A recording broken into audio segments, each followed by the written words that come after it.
Hello, everybody. Welcome to the TriStar Gym channel. Today's episode, we're talking about the massive win by Belal Muhammad against Leon Edwards. Belal Muhammad is the world champion, guys. I've been following Belal since before he was in UFC. I was commentating his fight in Titan FC. I knew the guy was special, but still, this was a hard fight to call, and it was a very one-sided affair. A very difficult fight to call. I know both gentlemen, so I didn't want to make a call. I didn't want to come out here and be like, oh, I said, you know what? I'm not going to touch this one.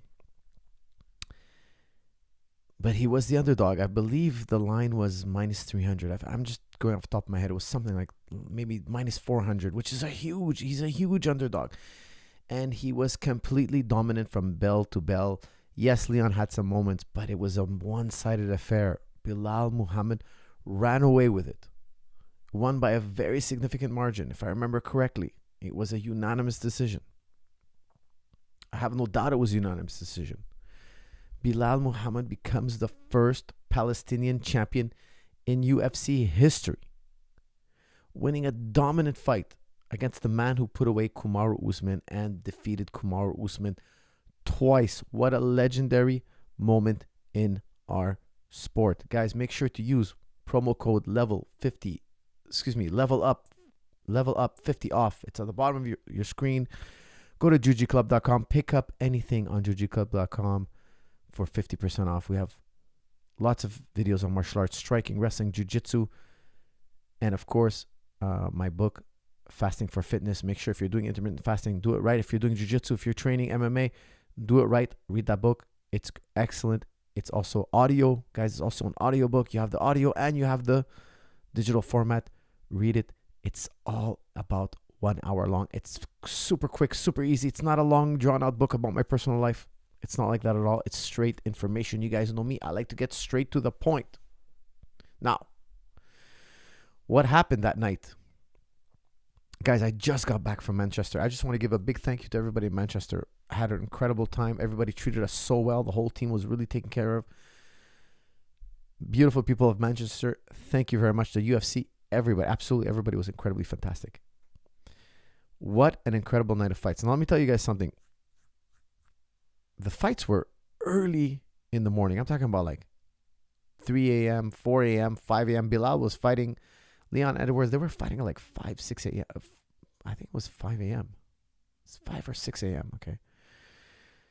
It makes a difference. I don't care what anybody out there says. Oh, no, you should be able to fight 24 hours a day, any time of the day. Trust me, it makes a difference. It makes a difference. If you're not acclimating your body to fight at 5 a.m., your body has a circadian rhythm. Your body has a system. It has times where it's feeling sleepy, times it's feeling energetic. Believe me, a lot of the guys didn't train at 5 a.m. A lot of the guys didn't train at 3 a.m. You know why? Because how are you going to get a bunch of guys to come in the gym at 3 a.m.? How are you going to do that? It's not easy. It's not an easy thing. Your trainers are up all day. They're working. They're teaching class. They're running practices. They're training. And then they're going to come back. They're going to go home. Like, look, it's 10:30 right now. Imagine.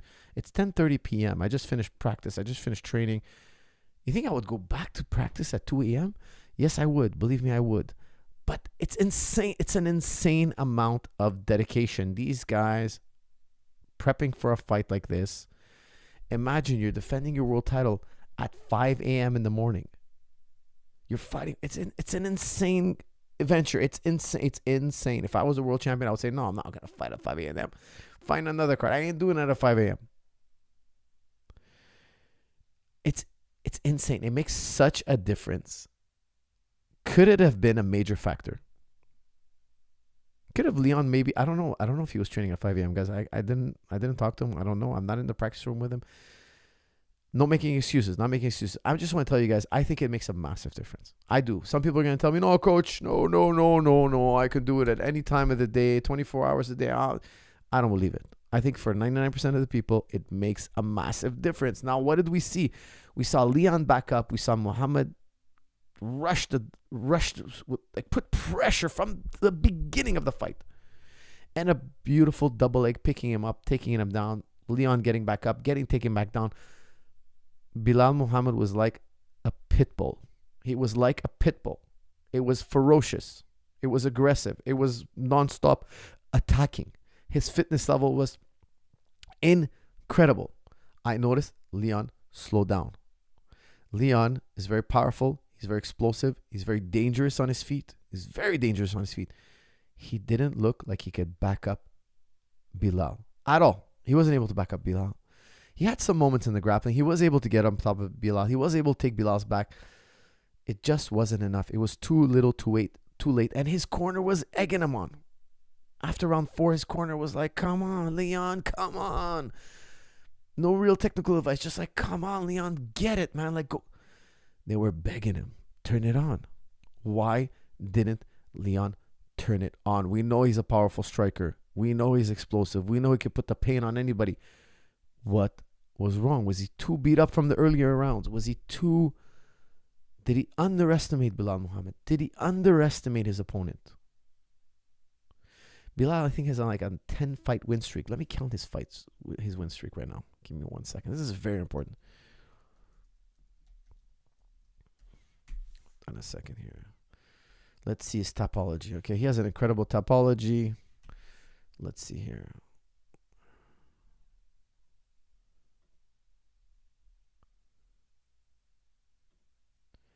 All right. Okay, here we go. Let me count his fights, okay? Let me count how many wins in a row he has, including he lost to Jeff Neal. That was in 2019. Then he won. He has 1, 2, 3, 4, 5, 6, 7, 8, 9. With Leon Edwards, that makes 10 wins in a row. Isn't that incredible?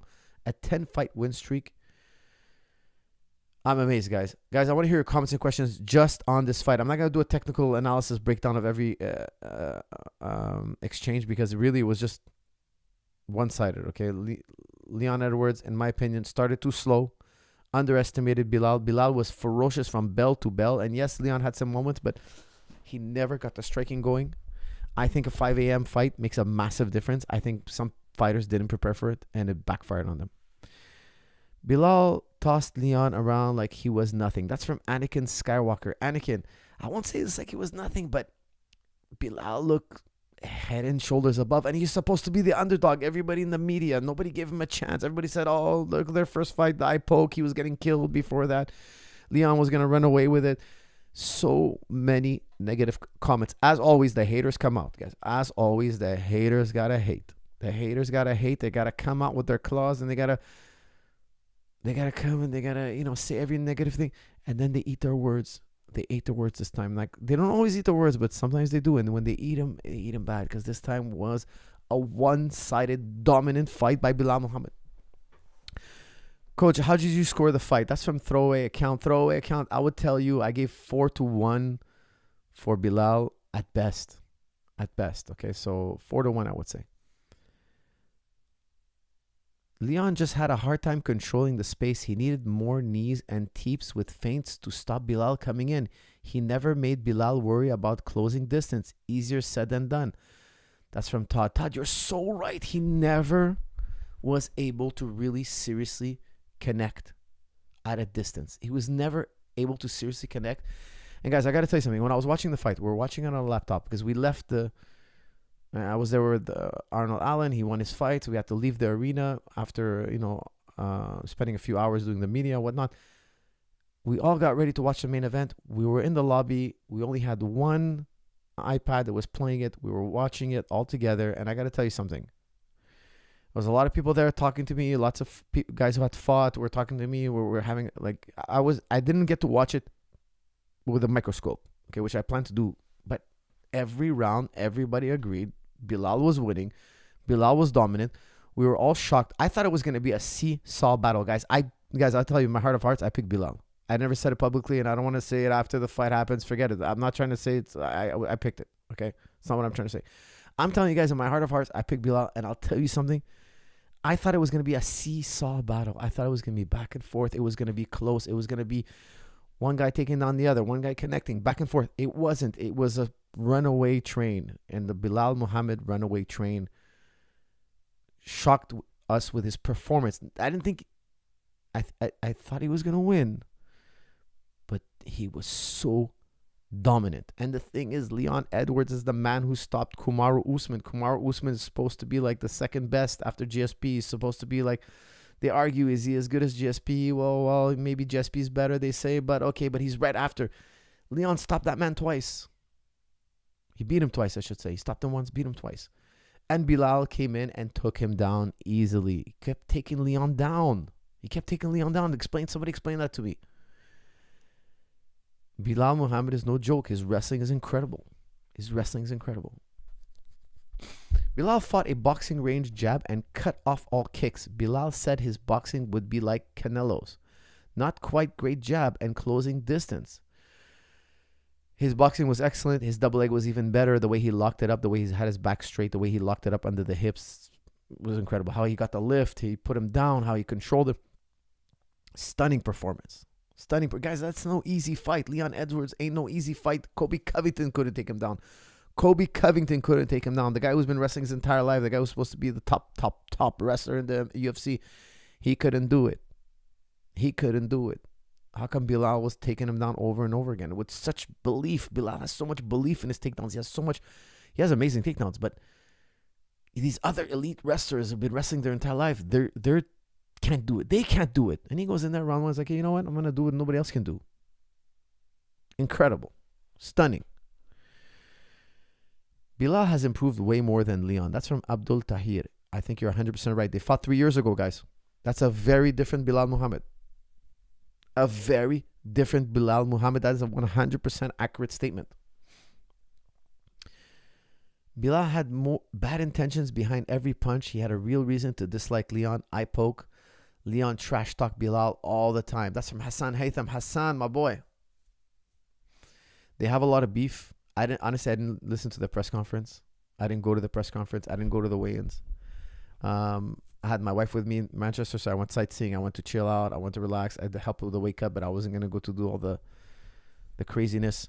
And I know they've been talking back and forth. And I think Leon Edwards really underestimated Belal Muhammad. I really think he underestimated him, which was a huge mistake. Huge. Because Belal has really improved in the last 3 years. He was a great fighter then. He's a much better fighter now. And now he's the best welterweight in the world, my friends. He's the best welterweight in the world.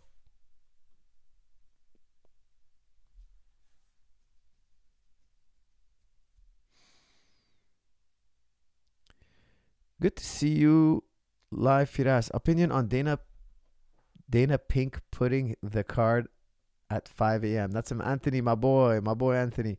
The card at 5 a.m. is tough, guys. It's really tough. I mean, you're disturbing these men's lives. I mean, it's tough to train for 2-3 months at 5 a.m. It's really, really tough. I think a lot of fighters probably skip that part.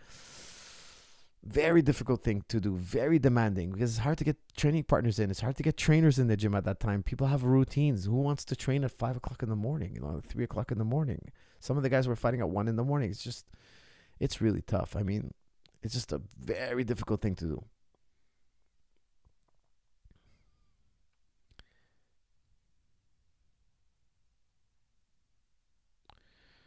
Okay.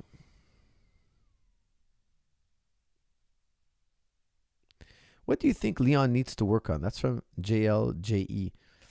Listen, he had to get his striking going. He couldn't get his striking going. He kept backing up. When he backed up so much, I was like, that's a bad sign. That's a bad sign. That's what a shorter, stockier fighter wants you. He wants you up against the fence. Now his swings, his hooks, they could be really punishing. Okay, shorter fighters don't like to be in the middle. Bilal's obviously the shorter fighter. He doesn't want to be in the middle at range. He wants to be pressing his opponent up against the fence. If you give that to him, you could be in for a lot of pain.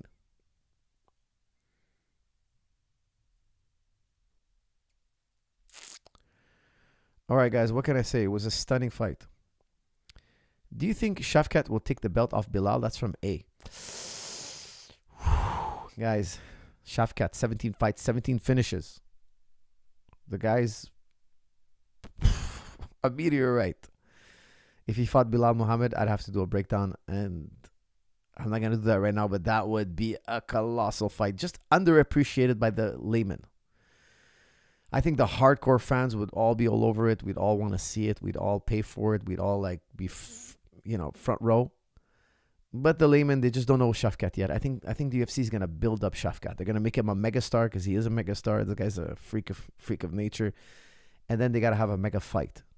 But right now, is it going to move the needle like it should? I think they need to promote both fighters far more and give the world the mega fight we want. All they were doing was yelling at him, weren't telling him to stay off the fence. Where Belal easily found his entries, should have thrown teeps and knees up the middle as a warning. Congrats to Belal. That's pow from Mike L. Mike, I agree. His corner was just egging him on, man. They were just like, come on, Leon, come on. Like, with all due respect, you gotta tell him how to get it going. I'm sure his coaches are great. I don't doubt his coaches at all. Okay. He's a world champion. He was a world champion for a reason. It's just, I think he's a cerebral guy. Leon is such a smart guy. Like, guide him, help him out a little. It's not an easy situation to be in. Okay. I get it. It's a very, very tough situation. But it wasn't the help I think he needed. He's 18-0. Yeah, that's right. Chef Cat is 18-0 now. Okay, I thought he was 17-0, but 18-0. Okay, guys, what can we say, man? It was a one-sided fight. It wasn't the seesaw battle I thought it was going to be. I thought it was going to be a very close fight. Congratulations, Belal Muhammad. He's also the first Palestinian fighter, guys. That's a massive, massive... What can I say? What is it? It's a massive historical event. We all know what's going on in the Middle East. Guys, I can't wait till these wars. I can't wait till Arabs, Jews, Muslims all living together in peace. I can't wait for that day. Honestly, I can't wait for that day. I hope I see it in my lifetime. I can't wait till they realize the insanity they're going through. Now, guys, don't forget, I'm Lebanese origin. Okay, so now they're threatening to go after Lebanon. The whole world. Of course, now Hezbollah, they struck the Israelis, and of course the Israelis want to retaliate. And of course, the strike killed children. I'm always against that, guys. Can we all agree? Do we all agree? I hope every single person in the world agrees that killing children is never correct. I don't care what the excuse is. There's never an excuse. I don't care who's hiding behind what. I don't care what situation you have, what mitigating circumstance, what excuse you have. If children are dying, you got to stop. You got to realize you're the bad guy. You're insane. You become insane. Never harm children. If these men had any guts, they'd get in the ring, they'd do it. Okay. Now I have a lot to say about this, but really I gotta condemn the violence, and especially the violence against innocent children, women, the innocent people. It's gotta end on both sides, guys. I always condemn, people, whenever I condemn one side for killing innocent people, everybody always tells me, oh, you don't condemn. Of course I condemn both sides. I condemn anybody. I don't care your skin color, your religion, your politics. If you kill innocent people, you're in the wrong. If you kill children, you're an animal. You're a monster. Make no excuses for killing children. A lot of these politicians are cowards. They're cowards who don't care about the country, the egomaniacs, and all they care about is their political career. All they care about is themselves. Their legacy, their name. They're obsessed with themselves. They have, they're egomaniacs. They're absolute psychotic human beings. They don't care. People died. People starved. They don't care. They don't care. All they care about is, hey, I'm me. I'm this important person. That's really what they care. They're self-absorbed maniacs. That's really what they are. Okay, now we have crazy people on both sides. We have right-wing government in Israel. We have a right-wing, ultra right-wing on both sides, and Hamas. I think both governments have to go. I think the people have to come to their senses. They need somebody. Both sides need more moderate, more humane, more logical human beings. Now, guys, I'm not an expert in international law. I'm not a judge, but I'll tell you something. Every single international body recognizes the right for the Palestinians. It's called Resolution 194. Please look it up. Every single international body, I've done my research, every single international body admits that the Palestinians have a right of return. They should go back to their land and have reparations. That means they were wronged.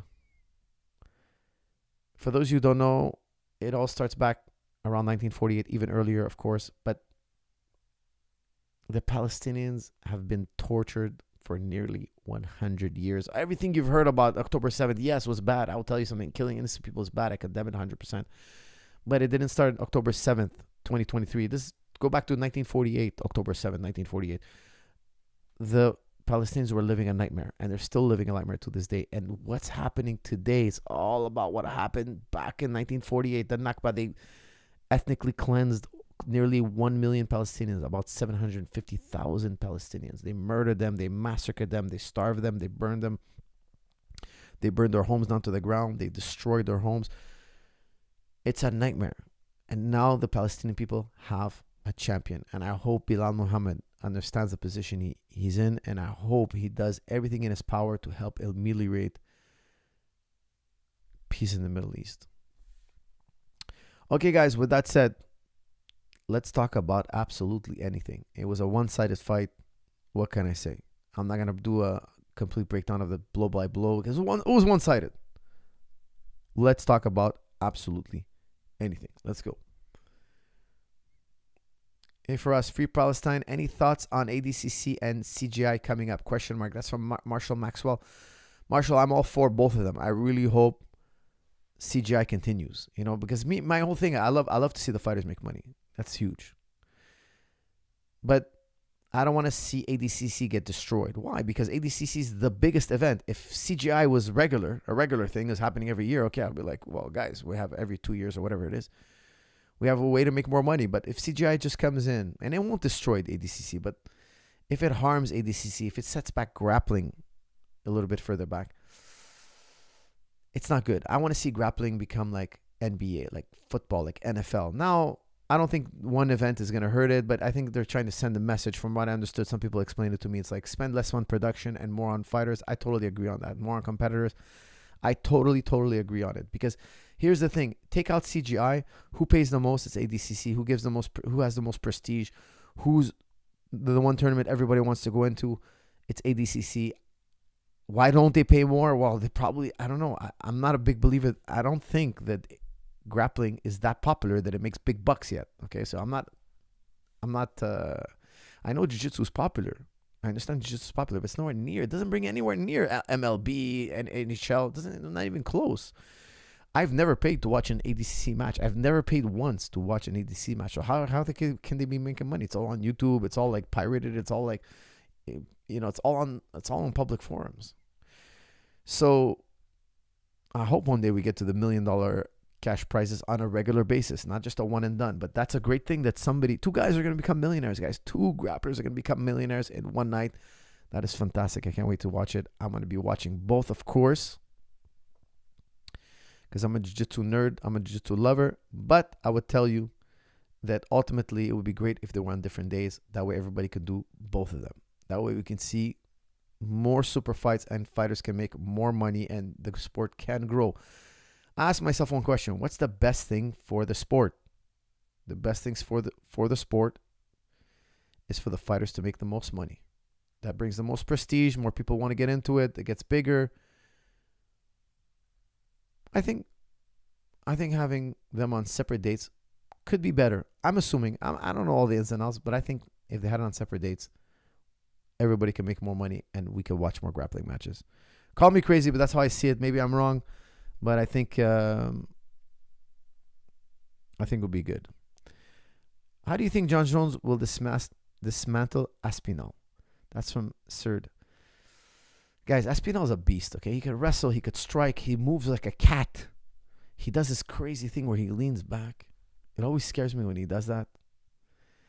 And I think Jon would have an answer to it, and I think Jon would beat him. I know a lot of people are going to call me crazy. A lot of people are going to say I'm nuts. Oh, Jon had trouble with this guy. And yes, but he could also destroy you. I'm telling you. Jon is a very intelligent guy. If he took Aspinal serious, which I think he would, I think he beats him. How does he beat him? Striking, and then he will score some takedowns. He would do a lot of striking. He would do a lot of Muay Thai. He would use a lot of Muay Thai against Aspinal's boxing. It would work, in my opinion, and he would eventually get Aspinal to the ground. I know it sounds crazy, but that's what I believe he could do. Hey, Coach, have you ever been camping? That's from Mateo. Yes, of course. I'm more of a glamper. So for me, if I rent a cottage or something, I call that camping. So I'm more of a high maintenance camper. But I've done the tent thing. I did it once with my wife. We weren't crazy about sleeping on the floor. It wasn't great. I mean, it wasn't as comfortable. So from then on in, I started using like a cottage, find a nice cottage out in the woods by a lake. I love that. I love the lake just as much as I love the beach.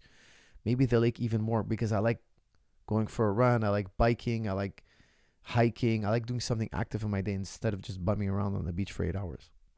But the beach is also fun, but I just like being out in nature.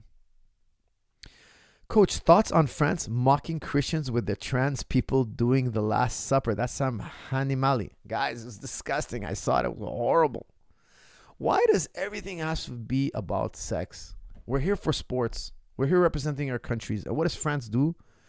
Oh, look at my nipple. Look at my buttocks. Look at my breast. Look at my genitalia. Look at my beautiful skin. Don't you want to have sex with me? Aren't you sexually, isn't your sexual appetite has had been aroused yet? Oh, here's a bunch of men dressed as women. Let's throw them on this table here. Now, some people are saying it's a depiction of the Last Supper. The artist came out and said, no, it was Dionysus's feast. Is it the Last Supper? Was it blurring a line? I think it was horrible. We're here for sport. We're representing the world. The whole world is here. Why do we have to make it about sex? Why can't we make it about sports and the sportsman, the spirit of sportsmanship? Why can't we make it?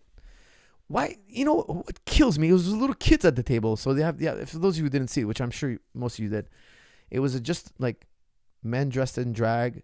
I think there was women also. I'm not even sure. I didn't really look that closely. Everybody's dressed like sexy. Yeah, there was one giant obese woman, her breasts hanging out, like everything, sex. And then you see this like little kid here and little kid there. Like, what are these little children doing here? Why are we dressed in? Why are the adults dressed as sexy as possible, and children like right there? I don't know what's going on in this world, guys. I think, honestly, guys, I love the France. I was in France yesterday, guys. I was in Paris yesterday. I had to connect from Manchester to Paris. I had to stay overnight because of the 5 a.m. crazy fights. So the flights, that's just the way it is. I had to spend a night in Paris, and I love Paris, guys. I went, I had snails. I ate escargot. I ate an onion soup. I hung out. I had a little dessert. I relaxed in Paris. It's a beautiful city. And I love the French people. But one thing, they humiliated themselves on the stage. On the world stage, it was humiliating, embarrassing, insulting to the Christian people. Absolutely insulting. Like, I don't understand how they have the guts to do that. Now, if you guys don't know French culture, they're very laïcité, which is like secular. No to religion. Don't have anything to do with religion and government life. If you're a French Muslim woman and you're competing in the Olympics representing France, you can't wear the hijab. Like, you can't wear the scarf, It's like, they don't want religion. They have a distaste for religion. I think they were insulted. Like, they're saying, no, it's the dinner of the gods, Dionysus. It looked like they were posing for the Last Supper. I think it's insulting. I think you humiliated yourselves. The French government or whoever's in charge, it was humiliating. Why are you parading around trying to make yourself as sexy as possible? You're grown men and you have children. You're mixing children with sex. And you're trying to mix in religion. Like, what are you trying to say? Are you trying to tell us you're so depraved? Oh, here morality doesn't exist, guys. Here it's like, have sex every which way. Fall to your most base desire, guys. Here we are heathens. That's what they're saying. That's what I saw. Here we are heathens. Take one of the most religious symbols, the Last Supper, to the Christians, a very sacred moment for them. They believe that Christ is just about to get crucified, and this is the Last Supper, guys. The last moment of peace. And here it is. Let's have as much debauchery. Let's show our naked bodies. Let's just mix in sex, hedonism, children, drag, like all the most. We are heathens. That's what they told the world. We are heathens. Like, imagine you invite the world over your house. You invite the whole world over your house. And you're like, hey, honey, put on your tightest thong and tell your sons to come in, and tell your daughters and call the neighbors. Let's all pile up. Like, what debauchery! How embarrassing, man! No respects.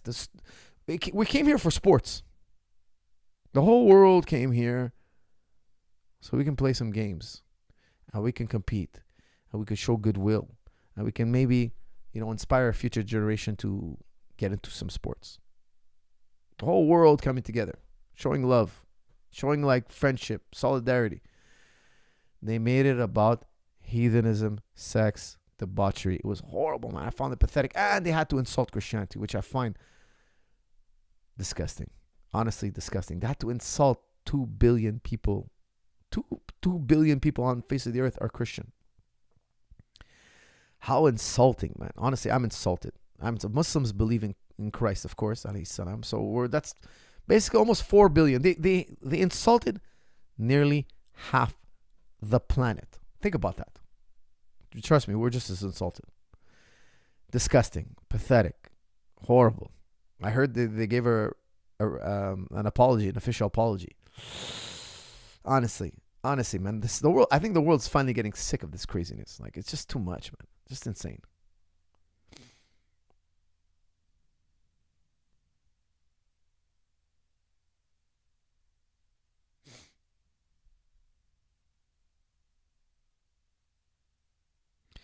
Islam also said he's no longer attending the Olympics. That's Islam Makachev, Balal Raj. I saw that. I saw a post. He's no longer going to the Olympics. Guys, I'm not going to boycott the Olympics. I think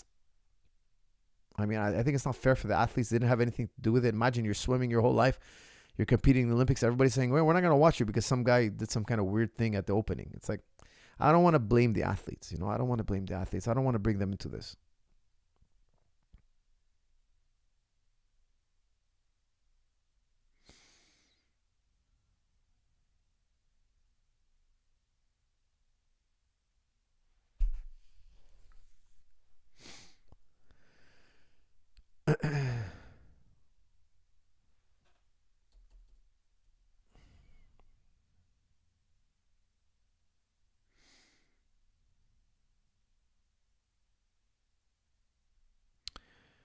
All right, what else we got here? Listening to this while putting together the crib for my first child. Best advice for a new father. That's from Shok T. Shok T, congratulations. You're a gentleman and a scholar. Congratulations, man. I'm very happy to hear that. Fatherly advice. I will tell you something. I spent a lot of times with my son. Some of the best times is when we're training together. Find common interest with your sons. We do a lot of memory training and a lot of like history lessons, logic lessons. We do a lot of stuff. I share a lot with my sons, and I think it's massive. Make sure to find common interests, physical, mental, something for fun. Don't only do like serious stuff together. Find common interests with your children. Super important. Coach, how to be motivated when you are successful and happy? Just a channel. That's from Just a Channel. I will tell you something. Wake up every day fearing you're going to lose everything you got.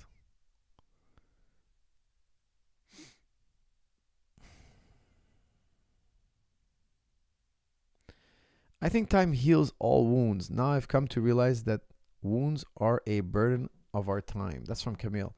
Camille, I don't know what you're trying to say there, but best of luck. Mr. Super Chat.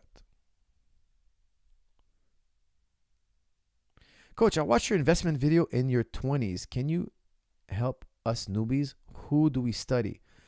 What do we invest in? What did your brother recommend? That's from Naoya. Look, Naoya, I can't give you advice on what you should do with your money. I'll tell you what I do with my money. I went big into crypto. I'm a big believer in crypto. I think you could be a blind monkey and make money in crypto because it's so new. It's so revolutionary. It's going to get bigger. Even Trump is talking about crypto. Even Trump is telling us, don't sell your Bitcoin. Guys, when the world's most soon to be, I think, he might become president again. When the world's most powerful man is telling you something is good. He's not president yet, but I have a feeling he's going to become president again. Guys, crypto ain't going away. Stock market on a good year. If you're great at picking stocks, you did 10%. That's nothing in crypto. 10% is nothing in crypto. Solana did, I think, like 600% this last year. Are you guys listening to me? Hold on, let me look at it right now. Let me see how much Solana did this last year. Market, Solana, 1 year. 620%, guys. 600. Are you listening to my words here? 620% up. You're not listening, are you? Nobody out there is listening. In a year, guys, I still think it's early. Now, look, I personally would tell you guys, if you don't listen to crypto news every day, 8 hours a day, just buy Bitcoin. I like Ethereum. I like Solana. Go Solana, guys. I think it's still, okay, it's going to dip, but it's going to go up. Go long, guys. Think 10, 20 years. Stop thinking 5 years. Okay, minimum is 4 years. If you buy crypto, if you sell before 4 years, you're a noob. You don't know anything. Okay, nobody should ever sell. I don't think you should ever sell your crypto. I think you borrow against it later on. We don't know how we're gonna monetize our crypto per se, but you can borrow against your crypto. That's a certainty. But there's gonna be new ways because the technology is so new. We don't even know how it can be used. Like, the potential is massive. Blockchain is not going away. I'm telling you guys, blockchain is not going away. The technology is never going away. Buy crypto, buy crypto, buy crypto. It's hot. It's new. Buy the most trustworthy cryptos, which is Bitcoin, Ethereum, in my opinion, now Solana. If you're highly researched, okay, go for the coins that have potential of doing 500x, 1000x. But you got to be listening to the news like 2-3 hours a day. Like, you got to really get into crypto. There's ways to make money in crypto. However, investment doesn't happen overnight. A lot of guys, well, I got $100. When am I going to be a millionaire? Man, it could take 20 years. It could take 15 years. But it's the fastest and best way, in my opinion. It's still the fastest. People want an overnight.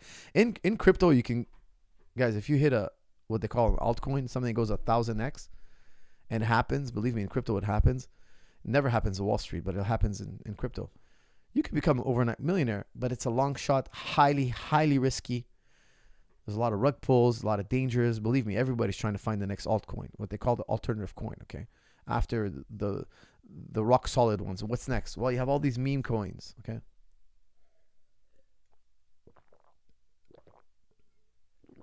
Now, personally, I don't buy meme coins because I feel it's kind of just like one guy taking money from another. That's what it is. People are pooling their money and they're trying to rug pull each other. I don't like that. I don't want to rug pull anybody, and I definitely don't want to be rug pulled. I want to buy something that's going to change the world. It brings a service or product to the world, and Bitcoin brings a service to the world. It's a trustless system. I don't think Bitcoin is going anywhere. I know a lot of people say, oh, there's security issues. I don't think it's going anywhere. I don't think Bitcoin is going anywhere. 20 years from now, we're doing episode 3000 on this channel, and we're talking about Bitcoin. I'm telling you guys, what Bitcoin does in a year, Wall Street can't do. If you want to get rich, in my opinion, not advice, just what I do, buy crypto.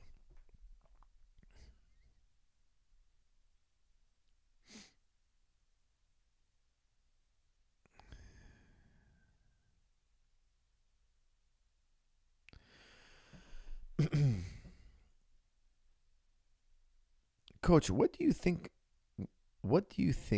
philosophy is not included? Why do you think, Coach, why do you think philosophy is not included in schooling until college? That's from Flytrap. Well, Flytrap, it probably has a lot to do with Plato. Plato didn't want to teach you philosophy until you were 40 years old. Okay, so he thought a young man can't learn philosophy. Why? You're too enamored with your body. You're too obsessed with your body. You want to, explore your, you're so obsessed. So Plato was like, a young man should start with gymnastics, wrestling. He doesn't know anything about life. He has no experiences. And then when his body starts to fade, he starts to live a life more of intellect. Now, Plato was very young when he was listening to Aristotle, so he philosophized very young, very young. However, he recommended most people can't do that. The vast majority of people, it's not for somebody who's very uniquely drawn to philosophy, okay? But for the masses, Plato, when he's referring to the masses, they're only going to be interested in philosophizing once they hit the age of 40, which is true in a way. Think about this, okay? Think about this. Now, in the ancient world, 50% of the population didn't make it to 40, at least 50%, okay? The records are shady, but most people died before, I shouldn't say most, I'd say half of the people died by the age of 20. Then you got another, so half die in childhood. Then half died before 20. Then half died before 30. Then 40. Like 40 is really old in the ancient world. That's crazy old. So he was saying, look, if you're really, really old, now you should start philosophizing because you can't live through the body. You can't have pleasure, right? So now you're interested in living a mind pleasure of the intellect. That's when most people are going to see the value. Now, if you're a young man and you see the value as a young man, I think it's good. Like I teach my kids logic, etc. I think it's very good to do young, but I think what he was trying to say was most people won't want it. And you know what? I think colleges understood. If you try to teach kids philosophy at a young age, they're just going to ridicule it. They're going to make fun of it. They're going to kind of like, find it hilarious. They can't take it seriously. They're just too enamored with the body. They want something that's more pragmatic and immediate. They're not asking the big questions. Look, the closer you are to death, let me tell you guys something. I hope you guys are all listening carefully. 99% of the population is in denial of death. Then one day they look in the mirror and they're like, oh, my skin. Oh, white hairs. Oh, I ate a hamburger now, like I have these stomach pains. Oh, my body's not like it used to be. Oh my God, am I taking, is that thing really, is that really going to happen to me? I know I heard about it happens to other people. It's not going to happen to me, is it? They start realizing they're going to die. And let me tell you something. A lot of people have an awakening once they realize the mortality is something that's going to happen to all of us. They start having a spiritual awakening. Believe me, I've had famous people. I've had all sorts of people. Like, this is like, tell me, look, I need to talk to you about something. Oh, what is it? Okay, make an appointment. Oh, they make an appointment. And it's always about that. Look, I have money, fame, this, that, but there's something raining on my parade. What's raining on your parade? I'm realizing I'm going to die. You have money, you have fame, you could travel the world. What? Death is raining on your parade. You're having this beautiful life, but you have this gnawing sensation knowing that you're going to die, which makes this worse because if life was horrible, I'd want to die. Think about it. Imagine the guy who was born, without a leg. He has a horrible cancer that's eating him alive. His parents died when he was young. He's completely broke. He's hungry every day. He's like, has no shelter. That guy's like, man, when is death going to happen already? I'd love to leave this horrible world. But the guy who's living in a palace on the hill, the guy who's in a different city every night, the guy who's got, tons of money to spend and all sorts of friends that want to be with him. That guy's like, oh man, this is going to be really sad when we have to part this world. It's hard. It makes anxiety even worse for some. Now, I'm not saying you shouldn't live a happy life. Of course you should. But I'm just saying it comes with a kind of a double-edged sword. Shout out to your boy Alan, coach. What's up with Dana? I can't believe he got rid of Makaev. Guys, I was there, okay? Now, I heard they fought in the hotel. I heard they scrapped in the hotel. I couldn't believe it. Then at the weigh-in, they were about to go at it. Makaev, I heard, punched him. Not at the weigh-in, but in the... I hate to spread the rumor, but that's what I heard. I'm not confirming it. I didn't see a punch. I heard about it. I was in the hotel. People were talking about it. And now I heard they're cutting Makaev. So let me just finish your comment here. You got rid of arguably the best ground game fighter in the division. I was hypnotized by his movements, great footwork, kicks, punches. That's from Shiz. Shiz, you're right. He has incredible movement. He's a phenom. He seems super strong. He's lightning fast. He's special. He's a very special young man. And I heard they cut him. Why? They don't want to deal with his issues, like his craziness. I can't explain it, man. I don't know why a young man like that would behave that way and get cut from the UFC. I don't see why he would want to play with his career. I have no idea. He walked up to me once at a weigh-in, not this last show, but I didn't see him this time. I didn't cross his path, but once at Vegas, we're at the fights, and he came and he shook my hand and said hello. He seemed like a very nice young man. He came and said hello, how are you? And I was like, hi, how are you? I'm a big fan of yours. And I was like, wow, you're a great athlete, man. Keep it up, congratulations. And he was very nice. And then people tell me these crazy stories about him. I punched the guy, and I can't believe it. I can't believe that's the same guy. Before the fight, they walked in the octagon. So the rumor is they fought at the hotel, which so many people told me they did. Then at the weigh-in, I saw it with my own eyes because I saw the video of the weigh-in. I saw the video was going viral. Then as they get into the octagon, they haven't announced the name. Like, just give Bruce 3-4 minutes. He's going to give you an outstanding introduction. And then he's going to let you scrap. He couldn't wait 2 minutes. They were about to scrap right there. Now, was he doing it because he wants to entertain the fans? I don't know, because it doesn't make any sense. If you hit the guy right now, if you hit the guy before the bout, they'll cancel your bout. They'll arrest you. That's assault. Listen to me.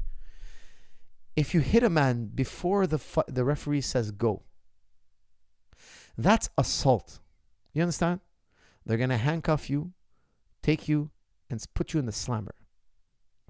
If you literally wait a few minutes, like literally we're just talking about like 3 minutes, let Bruce Buffer do his thing.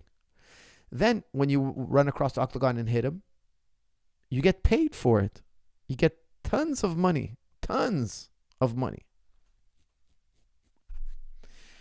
Are you telling me you can't wait 3 minutes? And then the crazy thing is the fight starts and they're not hitting each other. It's like 3-4 minutes brought by. I'm like, what happened to all this animosity? What happened to all this? I'm going to do this or that. Like all of a sudden they're just like circling. And I know it's fighting. I get it. But I thought you guys like were going to, you know, like the fight was like almost like, listen, they fought brilliantly. They both fought super well. It's just like, it was insane. For anybody who didn't see that fight, you guys got to go watch the fight, because before the fight, they were literally being separated by the security. It was madness. And if you land any shots during that time, guys, I'm telling you, that's assault. Like, you'll go to jail. It's insane. The world has become insane.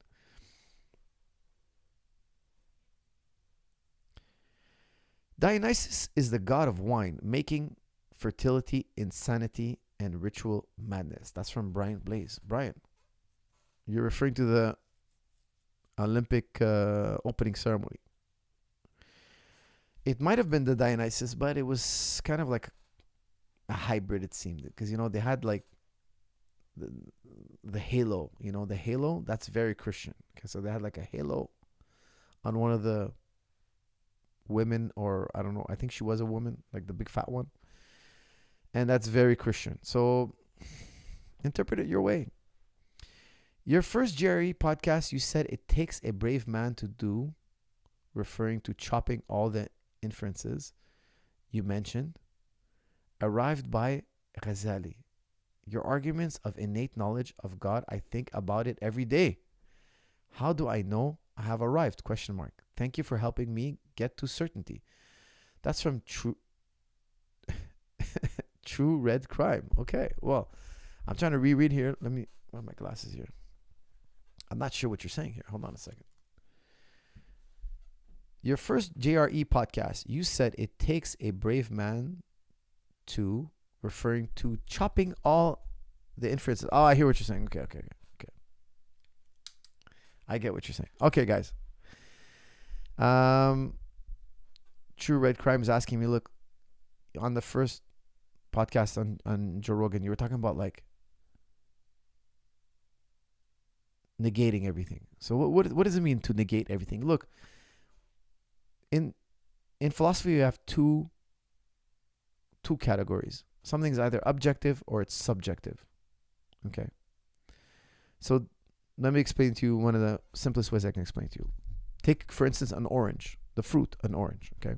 Now, some parts of the orange is subjective and some parts of the orange is objective. What's objective? Well, objective is something we can all measure.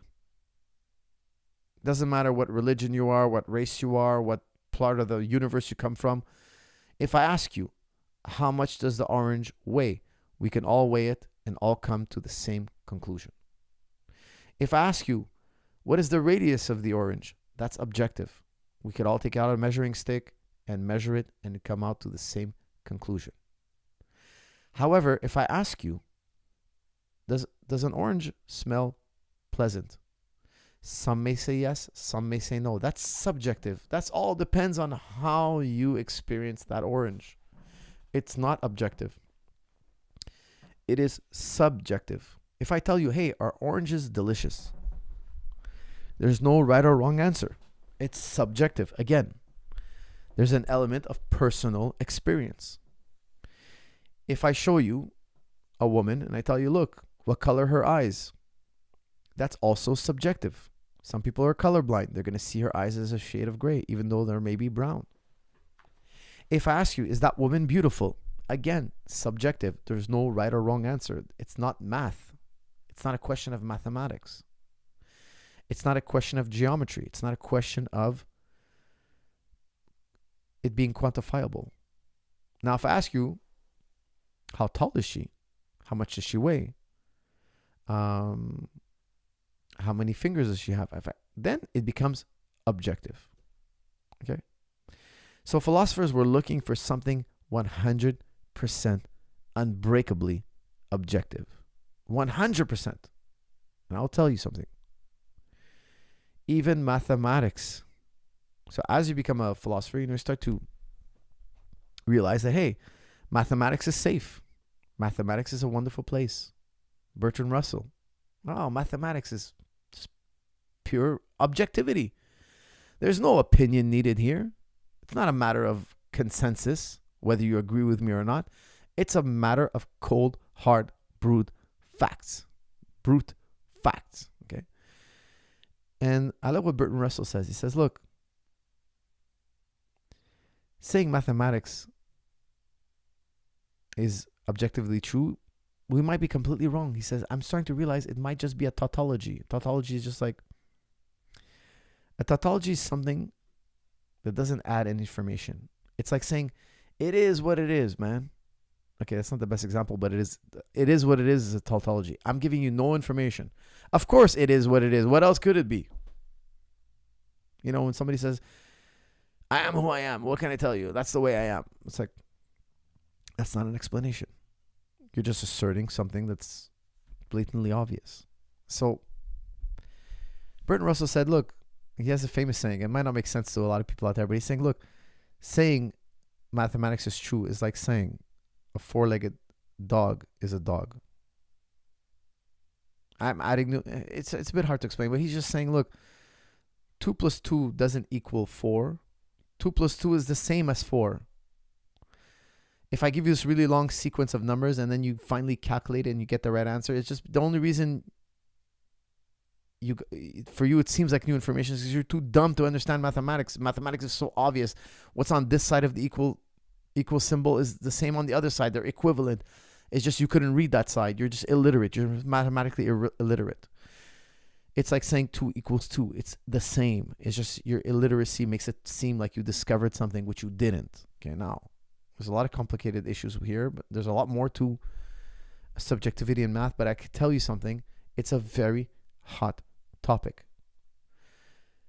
Look up Euclid's postulates. Euclid has 5 postulates. The 5th one is highly, till this day, debated. Euclid is over 2,500 years ago. We're still using his mathematical postulates, except one of them. We're not sure if it's perfect. Is it perfectly objective? Is it wrong? Is it right? Nobody can give us clarity. There is no mathematical system that rests on axioms or postulates that is perfect. There's always, in the end, some type of flaw. And it's not me saying this. This is our PhD in mathematics. They're telling us this. There's a lot of controversy on this. And believe me, we could take math, philosophers, we can take math and add a little subjectivity to it. We can find subjectivity in it. So it's not perfect. Even math is not a haven. Science, guys, don't get me started on science. Science is not a haven either. There's plenty of subjectivity in science. Now, the more subjectivity you can take out, the more scientific something is. Don't get me wrong. Science is not concerned about your feelings. Science is trying to get to the most objective answer possible. Yes, the more objective it is, the more scientific. However, it's never perfectly objective. The only time we actually find perfect objectivity is in mysticism, religion, the highest levels of religion. Now, I'm not telling you the dummy across the street, he knows everything about religion. No, most people who are religious don't know anything about religion. Most people are not high thinkers in religion. They're not. Okay, that's why you're going to get all sorts of ridiculous statements, all sorts of ridiculous actions, all sorts of ridiculous behaviors. But believe me when I tell you, the greatest, highest level thinkers, in my opinion, the ones who truly discover objectivity, which is a very difficult thing to do, it's all religious experience. It's not mathematical, and it definitely is not scientific. Scientific is way too low.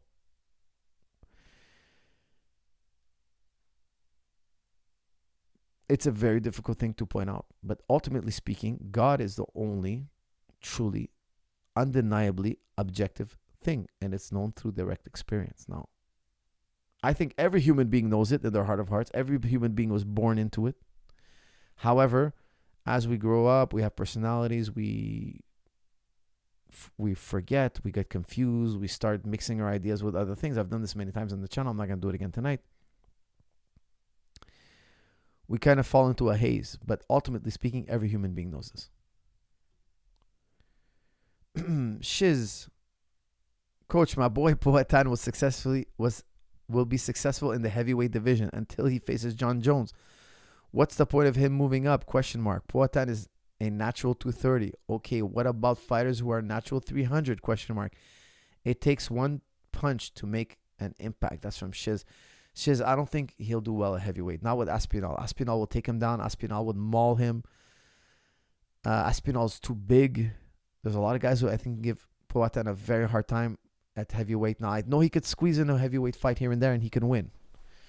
But not against Aspinal. I don't think he does well at Aspinal. And definitely not against Jon Jones. Jon Jones will shoot below the knee. He'll take his kneecaps out. He'll take him down. It won't be long. And he'll maul him. Patan is a phenomenal fighter. I think you should go back to... I think you should stay at at 205.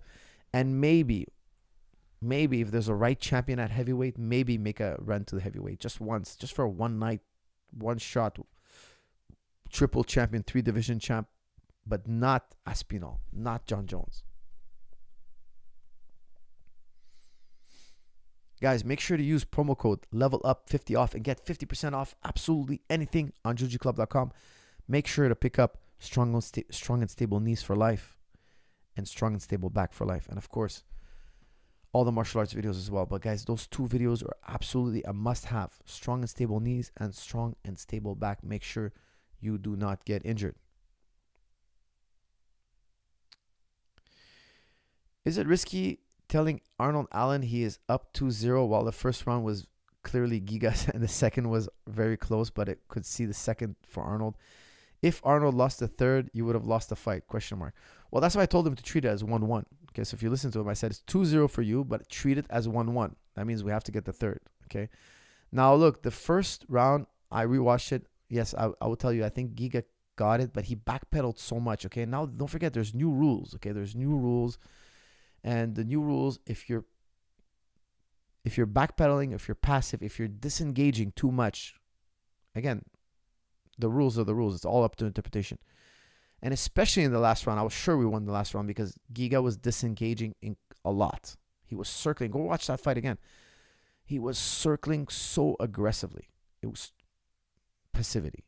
Like if you're scoring, if it's a one-way traffic, if you're hitting a guy and you're circling, you're hitting a guy, okay, keep circling, you're going to win. I mean, if the fight is, if there's not enough action in the fight and one guy's backpedaling, that guy's going to lose, guys. I'm telling you.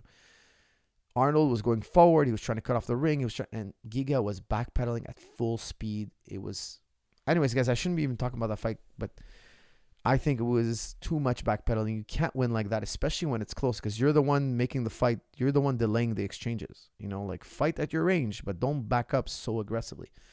So I was thinking maybe, very much so that it could be 2-0 for Arnie because Arnie was the one going forward. Rewatching the fight, I did see it that way. You know, when you watch the fight, guys, like everybody else, I watch with emotion as well. So take it for what you want. But again, I was telling him, you're up 2, but I told him treat it as 1-1. Don't take it as I can cruise for the third. No, third, we're still going for the finish. You know, we really wanted to obviously finish the fight because if you don't finish the fight, you know, you can end up losing a very surprising decision. But I was just very confident for Arnie because of the aggressive backpedaling by Giga. Like it was just too much backpedaling. I think disengaging the fight way too often. What do you think about the steroid accusations for Belal? His body transformation is pretty stunning, and I know you sometimes point that out in fighters. Thank you. That's from Brandon E. I mean, I saw him in the fight night. I didn't think it was a massive transformation. I'd have to go back and look at it again. Guys, I was watching it on a laptop. Excuse me, not on a laptop, on a iPad tablet, maybe like with like 20 other people. So I didn't see his physique like be completely abnormal or anything like that.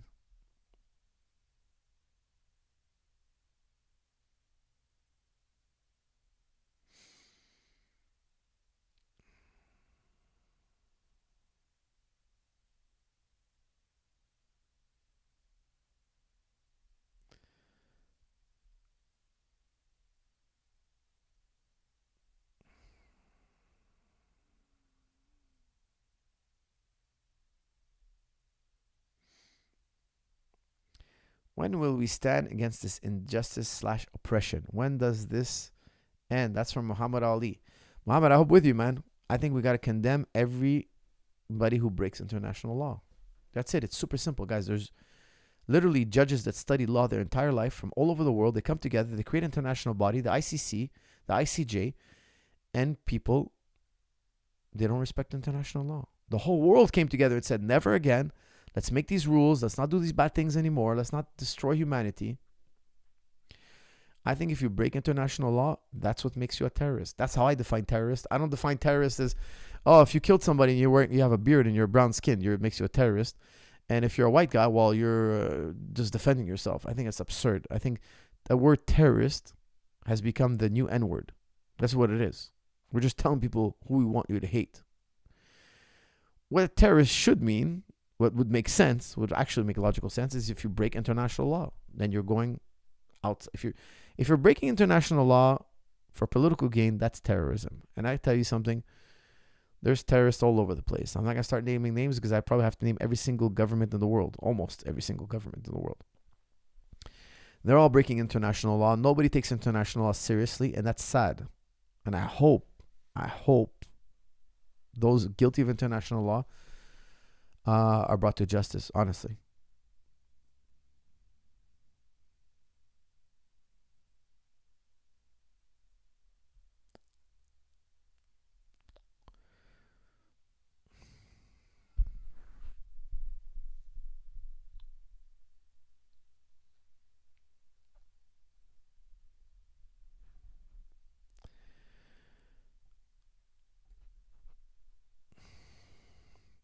What about hostages that were taken? That's from Hirsch. They're hostages on both sides. See, when Israelis take Palestinian hostages, they call them prisoners. There's like thousands of Palestinians arrested without charge, without due process, and they're held as long as Israel feels like they want to hold them. This has been going on for years. Okay, if you don't know this, please don't object because this is hard facts. Okay, these are hard facts. When they release the Palestinians, they're all tortured. They're all just like psychologically and physically tortured. It's horrendous. It's horrendous what they do to them. Unspeakable things, from rape to. By the way, Israel just started to crack down on soldiers who are raping, and the military police was raided by settlers.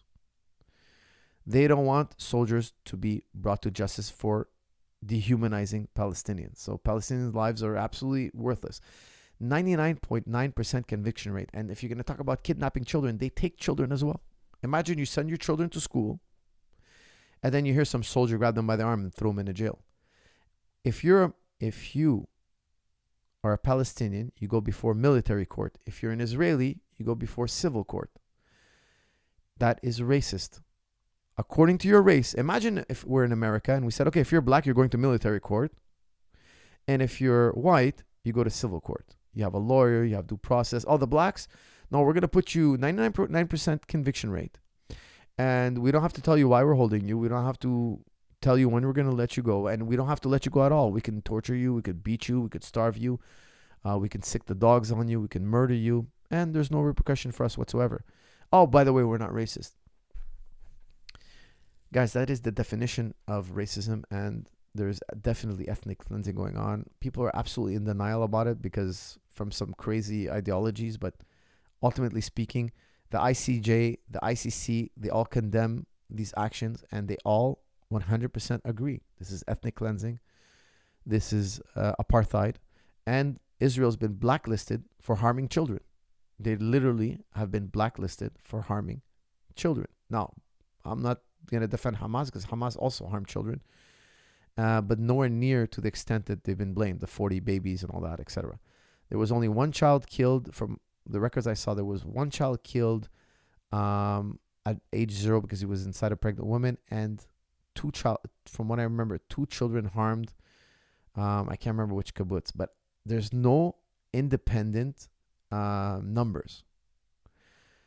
Normally, when a crime like this happens, you allow a third independent body. So people can't say, oh, it's all propaganda. No, you allow a third independent body to come in. The UN would come in and verify and see what happened, what atrocities, occurred. And I'm not a denier of atrocities, guys. I was the first one to come out here and condemn 40 beheaded babies. I couldn't believe my ears. I was like, no, it's not acceptable. And I turned out to be a fool because I believed what the president of the United States said. He said, I can't believe I saw 40 innocent children beheaded. I can't believe, I never thought I'd see pictures of 40 beheaded children. I was like, what? 40 beheaded children? I was freaking out. I was like, unacceptable. This is completely international. It goes against international law. It goes against the Bible, the Quran, any book you want. It goes against everybody's worldview. Everybody. I don't care if you're an atheist. No, even the atheists would say that's insane. 40 beheaded babies, that's insane. Not one. There wasn't even one beheaded baby. The only beheaded baby that occurred was when the Israelis bombed the Palestinians. One child was beheaded. Insanity. The world's becoming insane.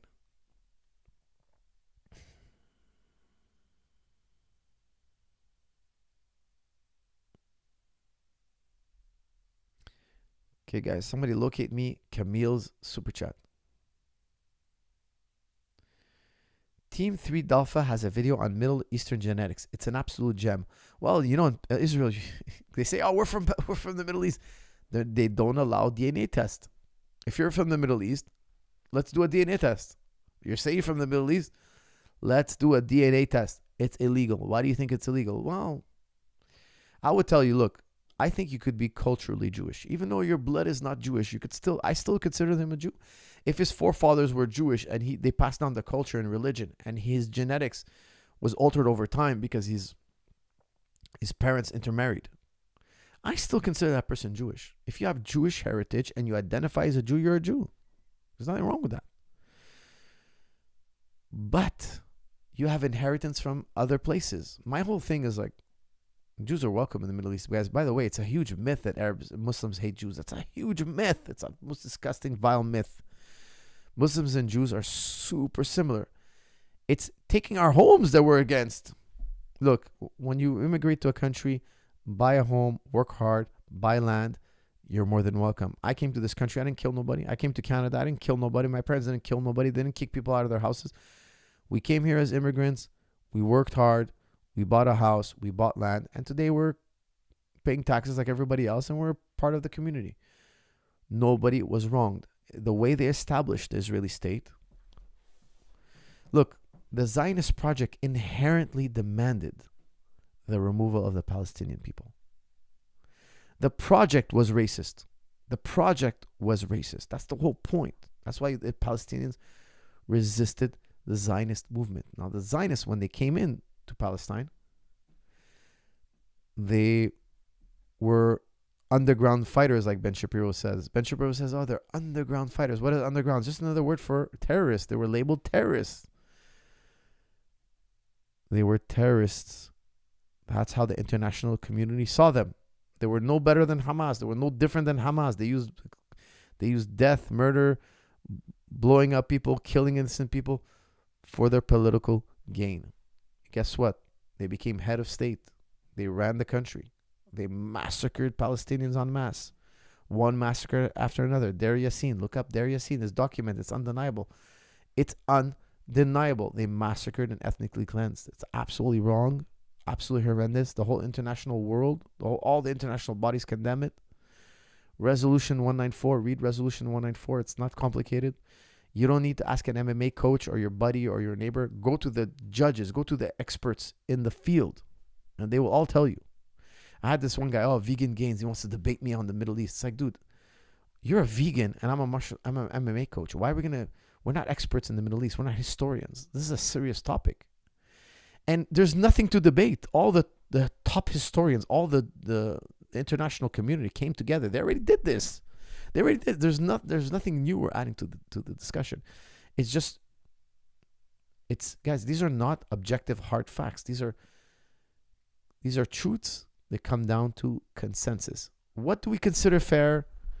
Who here has studied the law? What's fair? What's been considered fair? What's the most just way we can deal with this situation? How can we be fair to everybody? And that's what these judges do. They come and they pass resolutions. And literally every single international body in the world condemns the settling. Resolution 198, the Palestinians have to go back home. They have the right to reparations. Exactly like black slavery. We owe reparations. They should return to their lands. They were given disadvantages because of Jim Crow laws, etc.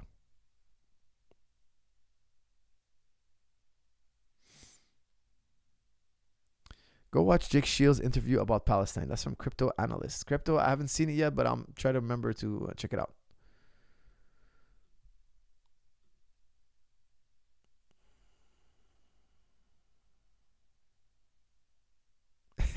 Entertainment purposes.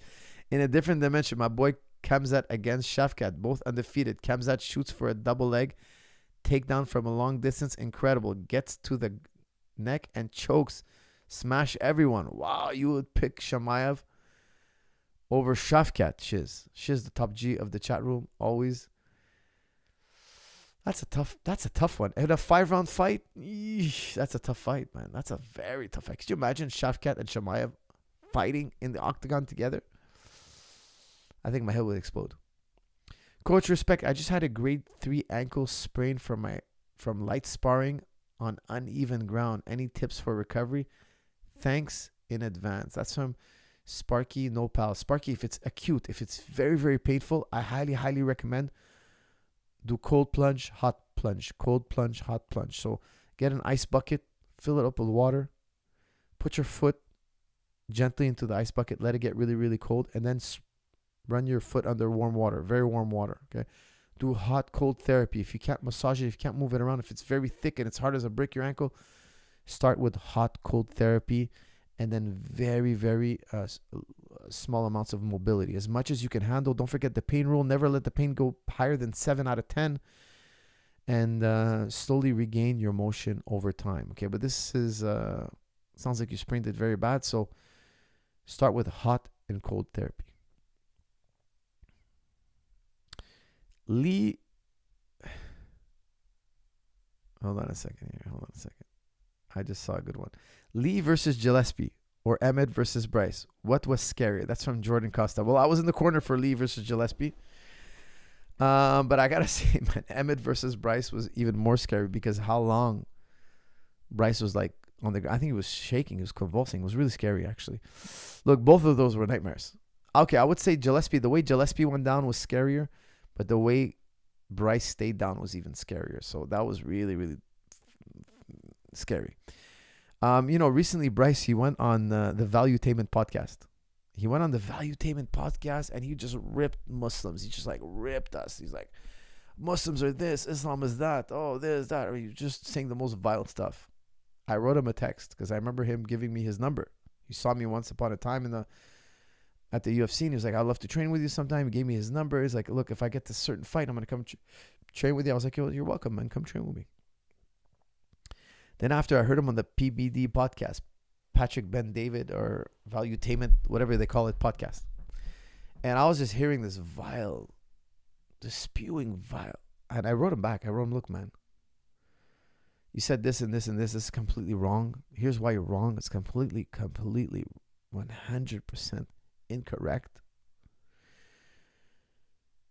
And he wrote me back an apology. He said, look, I'm going to publicly apologize. I spoke out of turn. I said things I didn't understand and how I understand. He was very honest with me. He's like, look, I misspoke. It was wrong. I had a lot of people reach out to me, correct me. I make mistakes. I'm really sorry about it. And I'm going to make a public apology and never talk about these topics again. I was like, wow, man, that was good. Like he's a sweet, listen, if you guys didn't hear that podcast, it's pretty wild. Like Bryce is a wildcat. Listen, I'd love to get Bryce on my channel. Just have a talk with him. Because he says, the world is flat. The world is flat. He's so certain the world is flat. Brother, the world ain't flat. And there's no space out there. It's all a firmament. So basically, like, we're living in a fishbowl, basically. Brother, you're wrong about this.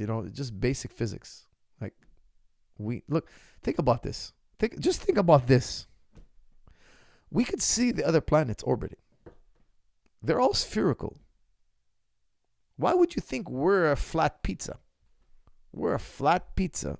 All the other planets are spherical, but yet we're flat. Why would we be flat? Explain that to me. Like, it doesn't make any sense. Guys, you know how you know for certain the world is round? If you look at the moon, from the northern hemisphere. If you look at the moon from Canada, you see a giant crater on the northern end of the moon. If you go to Australia and you look at the moon is upside down. The moon is upside down. It looks upside down. You're seeing the crater now at the south side of the moon. Why? Because you're upside down now looking at the moon. Don't make me draw you a diagram here. That's how you know. I've been to, obviously I live in Canada. I've seen the moon from here. And I've been to Australia and I've seen the moon from Australia. And I'll tell you, the moon is upside down in Australia. Because I'm on the other side of the earth. But what a crazy trip that. Listen, he means well. I think his heart is in the right place, but he's just sorely mistaken about a lot of subjects. Sorely mistaken. But he's a very sweet soul.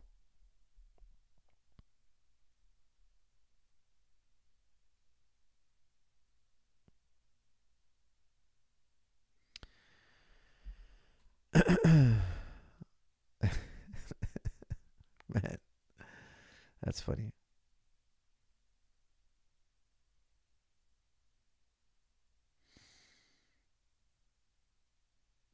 How do you train a fighter to finish? Question mark. Leon has all the abilities, but only has 2 finishes in 8 years.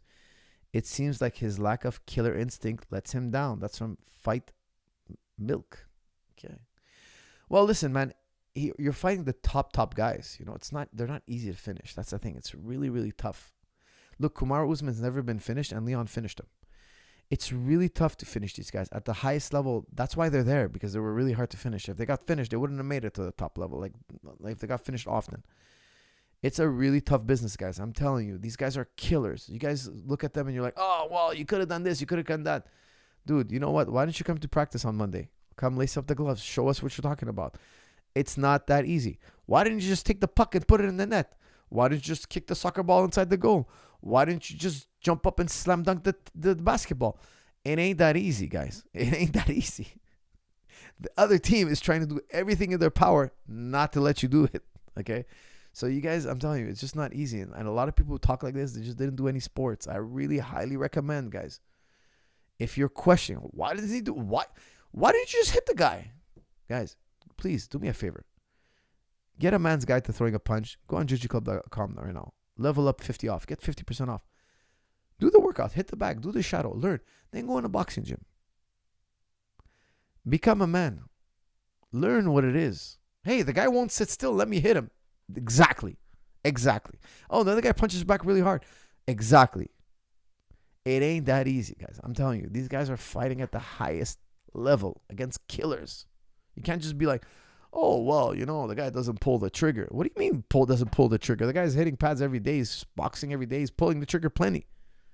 It just doesn't always happen that way. Guys, arguably the greatest boxer of all time, Mayweather. One of the greatest boxers of all time. He's not a finisher. But he's still arguably one of the greatest of all time. I'm telling you guys, you got to get real world experience. Go learn to wrestle. Go learn to jiu-jitsu. Go learn to box. It's not that easy. And you come off kind of like sounding like you don't know anything. So I'm not concerned about don't get me wrong. I don't get offended at all about what you're saying. I find it's totally cool. Don't worry about it. I'm just saying, like, you need to learn. You need to learn about the world around you. Okay? Because once you understand sports, you can understand other things in life. But don't be the guy who doesn't understand sports. Because if you can't understand something that important, because sports is a surrogate for war. It's just because men invented sports when the war died out. Okay, there's no war. Well, we're going to wait around for the next one. Let's play a game. Let's keep our skills sharp. That's what football is. It's one army versus another. That's what boxing is. It's one soldier versus another. It doesn't have to be a combat sport. It could be basketball, okay? But it's all about game planning and practicing and sharpening your skills. You know, you're developing yourself. And that's my point. You know, be the type of person that's developed themselves, because then these kind of questions won't seem so mysterious to you. You know? It doesn't even have to be sports. I mean, pick up chess, for goodness sake. Pick up chess. Why didn't he just get a checkmate? Just get a checkmate. Ain't that easy, brother.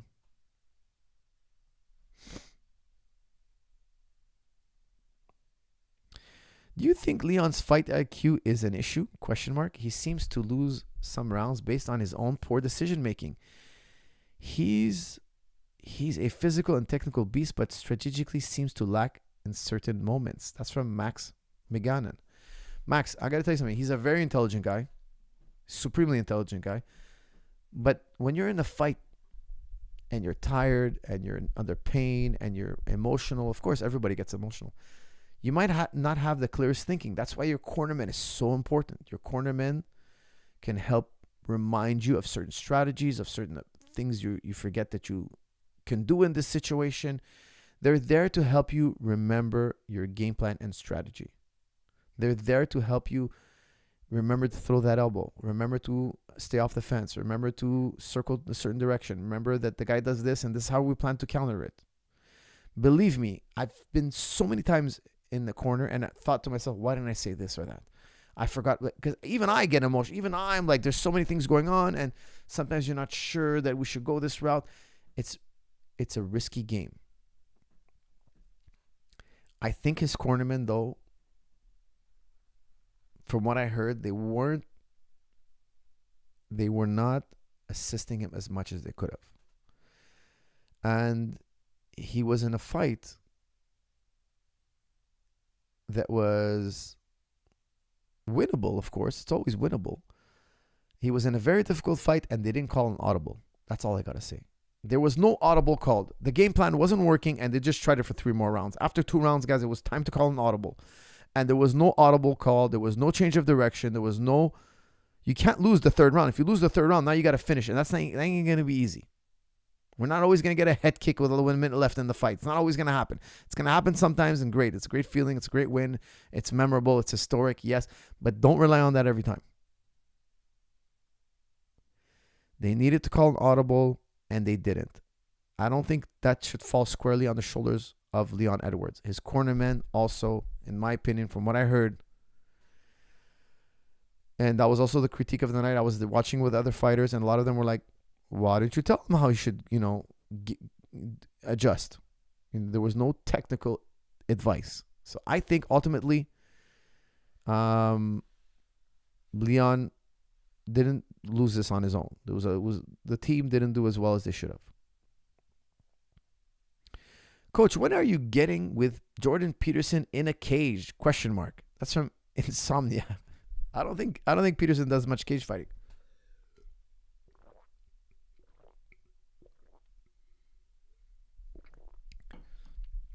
I don't think he does much cage fighting, my friends. I think he's nice and comfortable behind his desk chair. I think you should stay there because talking is easy. Talking, philosophy. That's why I always tell people, look, do a sport, have a job, do something pragmatic, and then philosophy. Philosophy is the cherry on top. Don't just philosophize. Because you're going to be making a lot of noise and you might be talking about things you don't understand. And believe me, it happens a lot. That's why, I'll tell you guys, look, I have the experience in this field. This is just my opinion. It's worth nothing. And I'm happy to be corrected. I'm happy always to correct. If I talk about, I don't know, let's say I see guys doing construction. I'm like, doesn't it make more sense to do it this way? I mean, not that I know construction, but explain to me why. I want to know. I'm curious. I'm a curious person. And they would explain to me that, look, we do it this way because for this reason. And I'm the type of person that it'll blow my mind. It just blows my mind. I love learning things like this. I love learning about everything. If somebody could explain to me how this computer works that I'm talking into right now, because I have no idea how come you guys can see me and I can send out I don't know. I have no idea how it works. Okay, no, I have a slight idea, but you know what I mean? If somebody who understands the system very well could explain it to me, I would sit there and listen because these kind of things blow my mind. I love to learn these kind of things. But I know that somebody who's an expert in their field, he's going to think I'm a dummy. But if he's friendly enough, I could ask him questions and he'll help me understand.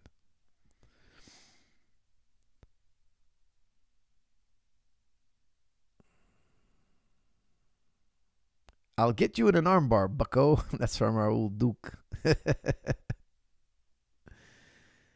For us, I'd rinse you in a philosophical argument. That's from One Adam. Okay, Mr. One Adam. Challenge accepted. I'm just kidding. Well, One Adam, why don't you do your own philosophy channel? How about that? If you're such a great philosopher, do your own philosophy channel. What do you need on mine here for? Super chat question, Coach. I emailed you about Russian propaganda. Thanks for the response. This is from Camille. Guys, I got a wild email from our buddy Camille. Let's see what his message says here. Is God bound by the law of logic? Example, can God make a rock so heavy even he can't lift it? That's from Camille. Camille, thank you for that email, man. You're a wild one, man. You're a real wild one. Look, I believe God is above logic. So can God make a rock so heavy even he can lift it? The answer is yes. So can God make a rock so heavy even he can't lift it? Well, some philosophers say the question is self-defeating because it's a nonsensical question. It's a contradictory question. I don't personally take that response. I think that God can do it. We just don't know how because God is above logic. And I think logic is created by God. I don't think logic is something that's necessarily eternal. It was created by God. Now,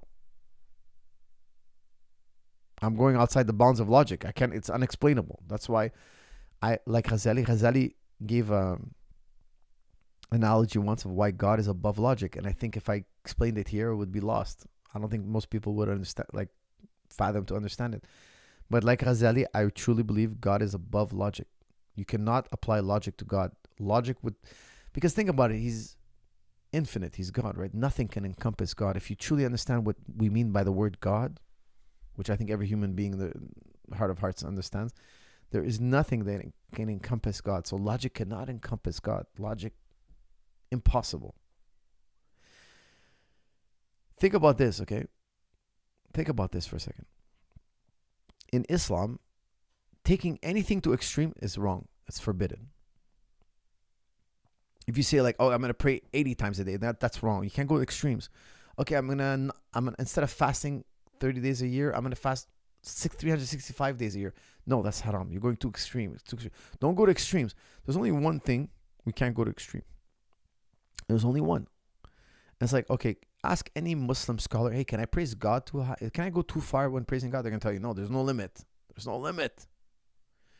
So I'm asking, who's praising God higher? I'm saying logic cannot encompass God. You're saying logic can encompass God. Some people argue, some Muslims argue with me. They say, no, God is bound by logic. He can only do what's logically possible. I disagree completely. That makes no sense. It's never like, how could you reason that? If God is beyond logic, how could you reason to it? He's beyond it. There's your logical argument right there. Logic is a system, because especially if you understand like how even there's not one perfect mathematical system. Even logic is not perfectly logical. Even, guys, listen to me carefully. Even logic is not perfectly logical. I know it sounds crazy. It's still not 100% objective. So how could you say something that's not even perfect is encompassing God? It's the flaw in logic, not the flaw in God. You know, I know I sound like a man, but I would love for the people out there who question what I just said. Google or do a research on the Euclidean postulates. What is the controversy behind the Euclidean postulates? You guys will be amazed.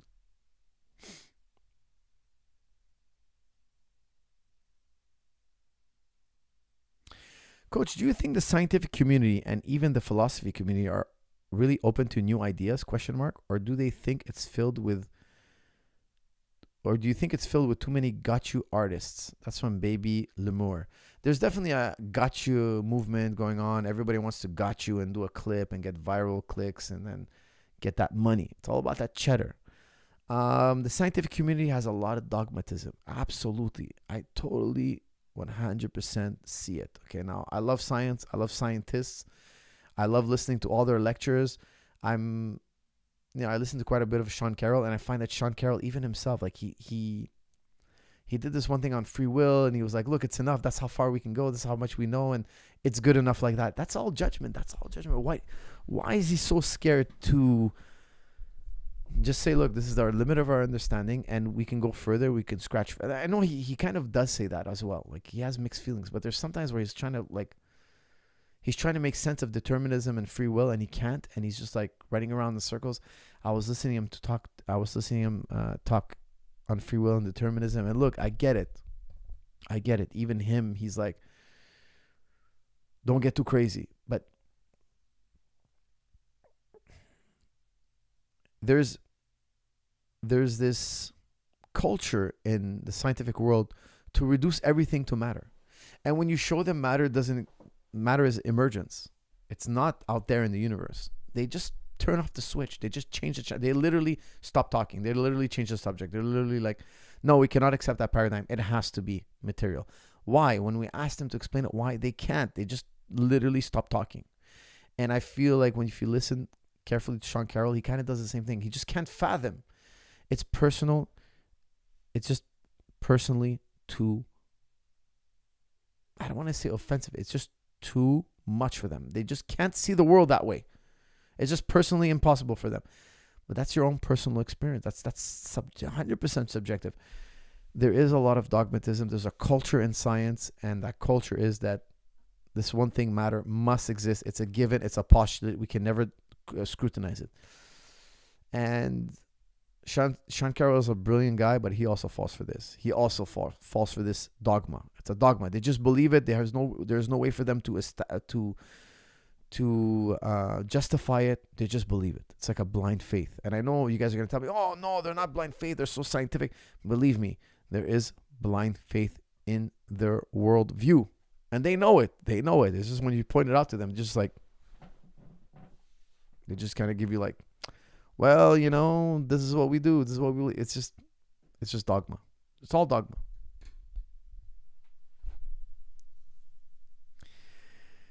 Dear Faraz, our Belal got the victory. I'm so happy. Alhamdulillah. I'm very happy as well. Evernian. I'm very, very happy for Belal. Honestly, an incredible human being. An incredible human being. Coach, what are your favorite sparring gloves? That's from Jonathan Villafam. I like Clito Reyes. I love Clito Reyes. I know a lot of people, it's personal. It's very personal. I love Clito Reyes.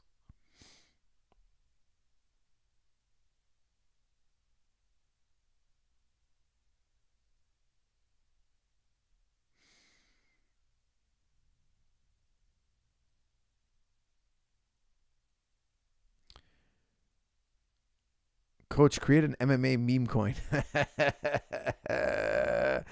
I should rug pull all of you. That's what I should do. I should get you hyped up over a coin, give myself like 1 billion of those coins, and then once they go up a fraction of a penny, just rug pull you all, just dump on the market.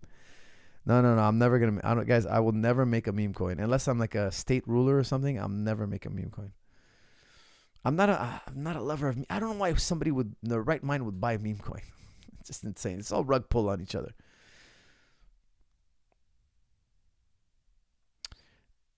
Assalamu alaikum, Coach. Sorry if it's a loaded subject. Do you think Islamic banking is set to make a revival with a collapsing fiat currency, BRICS rising, and possible digital invasion currency?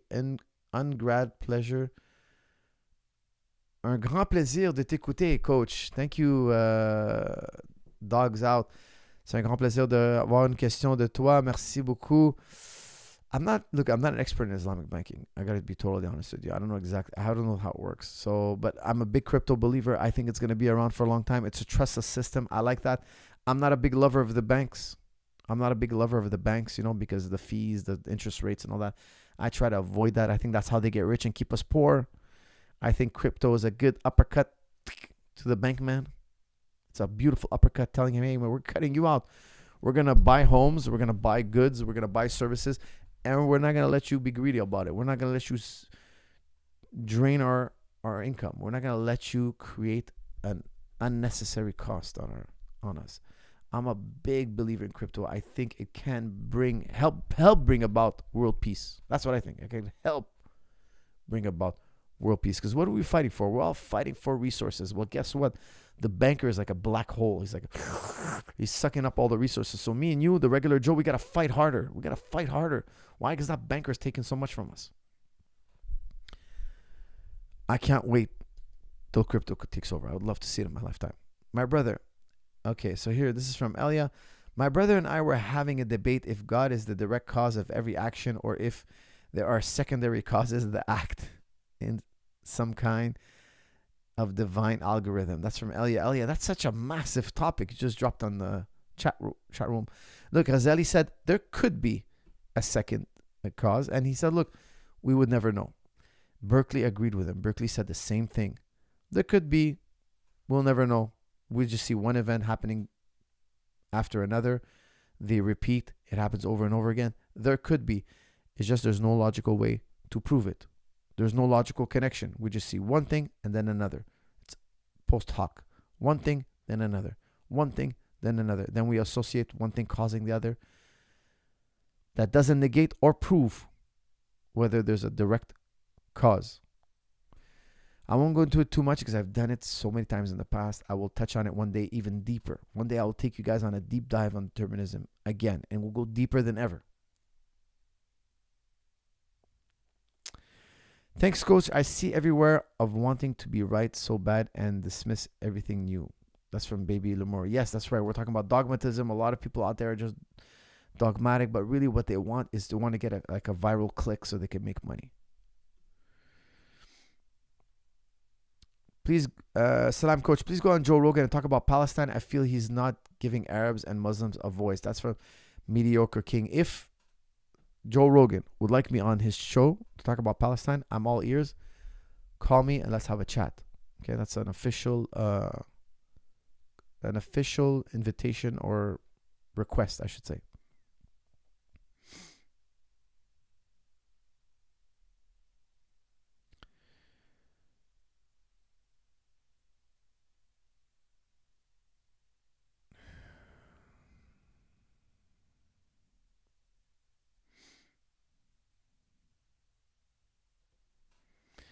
Is it worth mentioning that while Coach is a genius, a decorated MMA coach, he is not trained in the religious sciences and is not a qualified scholar? That's from Kill and More.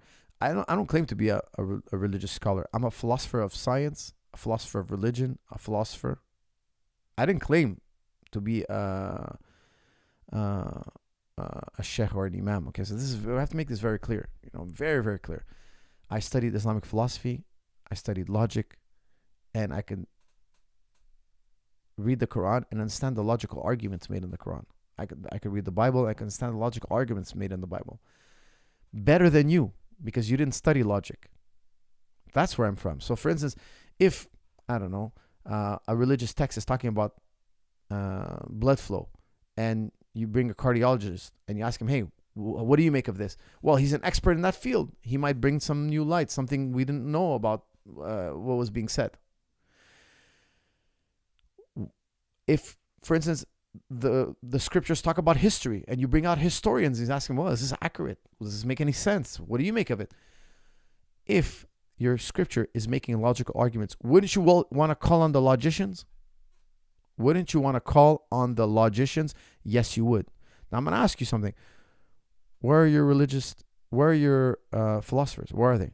Which philosopher is the highest philosopher in Islam? That's my question to you. Where are they? Which one is he? Who's the best one? Who's the one who's understood the most? Who's read the classics and has understood it the best? That's my question to you. We need experts in every field: medicine, science, art, and yes, logic. Absolutely.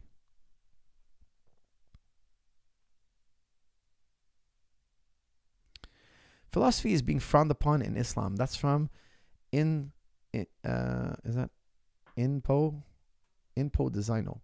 Look, it wasn't always like that. Okay, in the golden age, it wasn't like that at all.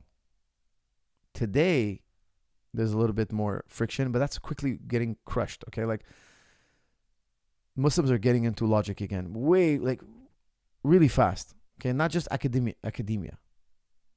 Not just religious studies. No. Now they're going into logic, which is greatly needed. We need it. We want to have it. We're gonna have it. There's no stopping it, and it's not haram. If you're gonna make a logic haram, why don't you make all mathematics haram? Why don't you make geometry haram? Why don't you make every study haram? It's an insane and unjustifiable innovation. It's an innovation. To say logic is haram is an innovation. It's haram itself. To say logic is haram is actually what's haram. It's insanity. It's pure dogma. It's un-Quranic. It's un-Islamic completely. Why did some Muslims start saying that? I have no idea where they got it from. I think it's a massive, massive misunderstanding. Actually, it's a massive misunderstanding from a title given to one of Ghazali's books, at the Hafut. Anyways, I'm not going to get into it, but basically They never read the book. They just read the title and they think, oh, logic is haram. It's absolutely absurd. It's just a ridiculous claim. Complete insanity. Coach, how do I bring up my self-esteem? I used to be a very active, but I got injured and can't train like I used to. And I'm not making gains. I feel low. That's from MS. MS. You gotta take care of your injuries. You gotta get fitter than ever. You gotta get in the best shape of your life, and that's how you're gonna bring your confidence back. Confidence equals competence, guys. If you're good at something, it's natural you have this feeling of confidence. If you're not good at something, you shouldn't have confidence. If you every day you go to work and you crash your car, then you get a new car, and the next day you crash your car again. You're like a really bad driver. You shouldn't be confident to drive to work the next day. Like, I'll tell you, look, man, maybe you take public transportation from now on. Maybe we like get you some roller skates or something. When you do something well over and over again, you should feel confident. Confidence always rides on the back of competence. You have to be good at something to have confidence. So in my opinion, you got to rebuild, and then confidence will follow. Don't sit around in the mirror giving yourself affirmations. That's absurdity. You'll never truly be confident. You'll have the allure of confidence. You'll try to project confidence, but there'll be a sea of doubt underneath it all. No, you got to develop competence. Coach, please start philosophy classes after BJJ evening class. I guarantee one student minimum. That's from Elia. Elia, you're the man. Maybe next class.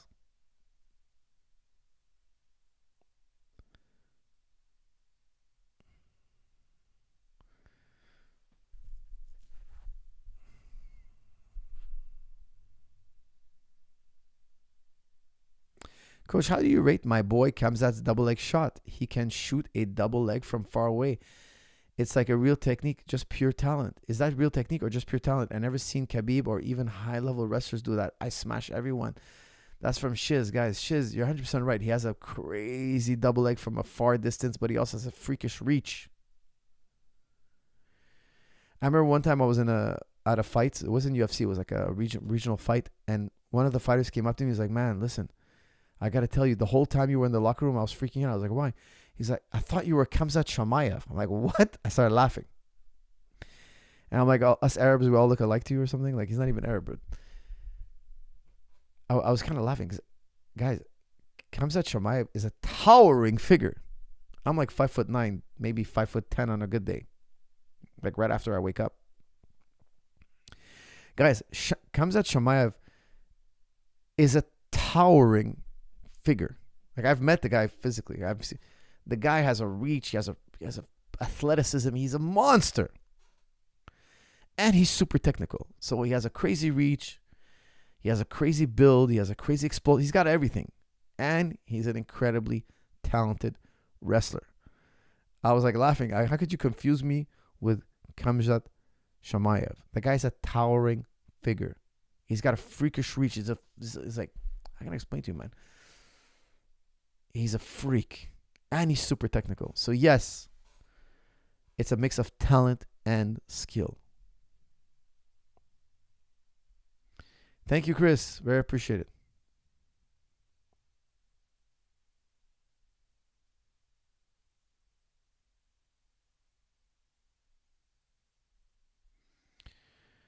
Um,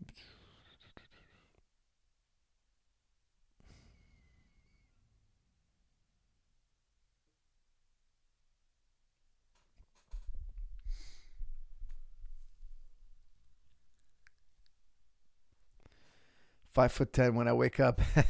Khalil Gypsy. That's right, my brother. I'll take every inch I can get.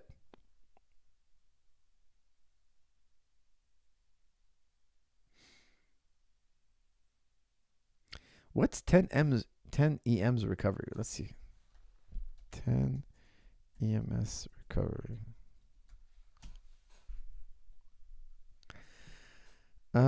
Compact. Oh yeah. Those things that like they zap you. I've tried it. Didn't find anything. I've tried it. Listen, I wasn't thrilled with it. I didn't find it made a difference, and researched as best I can the research. I never found any solid research, never.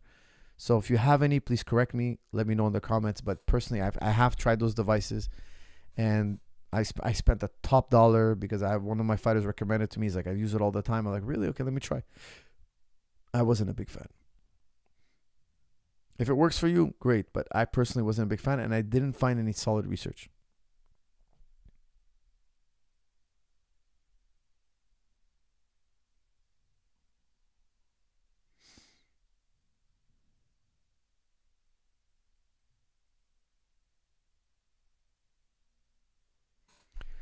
Okay, guys, we've been going for an hour and 48 minutes. I'm going to wrap it up very shortly, guys. Make sure to use Level Up 50 off and get 50% off absolutely anything at jujiclub.com.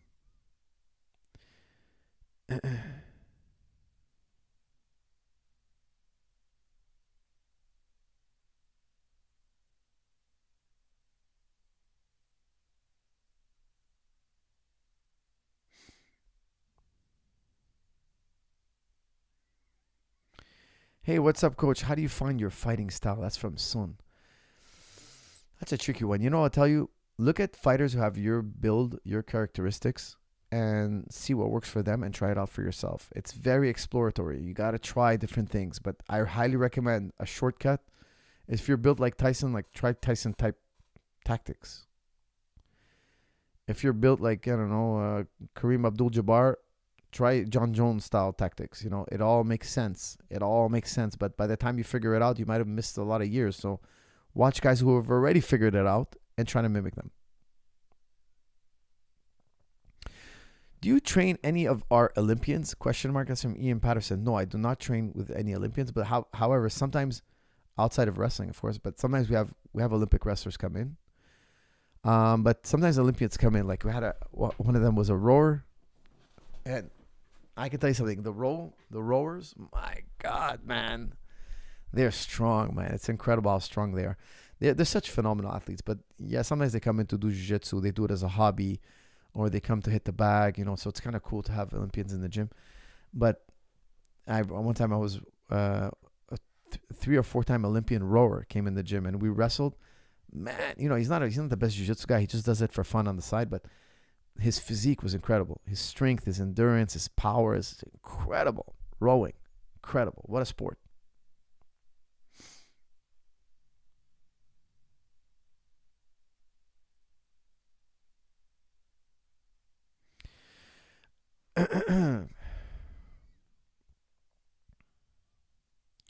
What takedown is in your opinion the best and most effective in BJJ, wrestling, and in MMA? That's from MMA fan. I will tell you single and double leg. Single leg for jiu-jitsu and double leg for MMA. But both are important. Double leg in jiu-jitsu, single leg in MMA. I just released also single leg made easy. Guys, make sure to pick up that video. I released Ultimate Wrestle Up. Guys, make sure to pick up that video because when you wrestle up, you're going to end up in single leg. You got to know how to finish it. If you're into MMA or self-defense, you got to know how to wrestle. Make sure to get the single leg video. It's probably one of the best videos I've ever done. It's super well detailed. Guys, I do single leg almost every single day. Like I start in single leg when I roll quite often. I do double leg or single leg. I don't like to start sitting on my butt. Like sometimes I'll warm up guard, but a lot of times after I warm up, I do a lot of single leg situation, double leg situation, underhook situation, some kind of a wrestling scramble. I'm a big believer in doing wrestling scrambles. It's so important. It makes for better jiu-jitsu, and of course, you learn to wrestle. Random question, coach, for us. Why is everyone in the West obsessed with being successful? That's from WFX. Well, I will tell you that's probably because of Adam Smith. Adam Smith wrote a book on the wealth of nations, and he explained how competition is very important. Those who have the best product or service should make the most money, and those who make the most money are going to have the most resources. We have to compete in the West. Now, there's a lot of Eastern nations who have, and Canada so happens to be one of those, not that we're an Eastern nation, but we have sympathies towards socialism or communism, or however you want to label it, where you have a different system. Okay, so in America, you compete for resources. In communism, think Karl Marx versus Adam Smith. Adam Smith is all for the free market, capitalism. Then you have Karl Marx. No, forget capitalism. We want a commune. We want to share resources. Think about when you were in daycare. When you were in daycare, everybody got a piece of the pie. Everybody got to play with the toys evenly.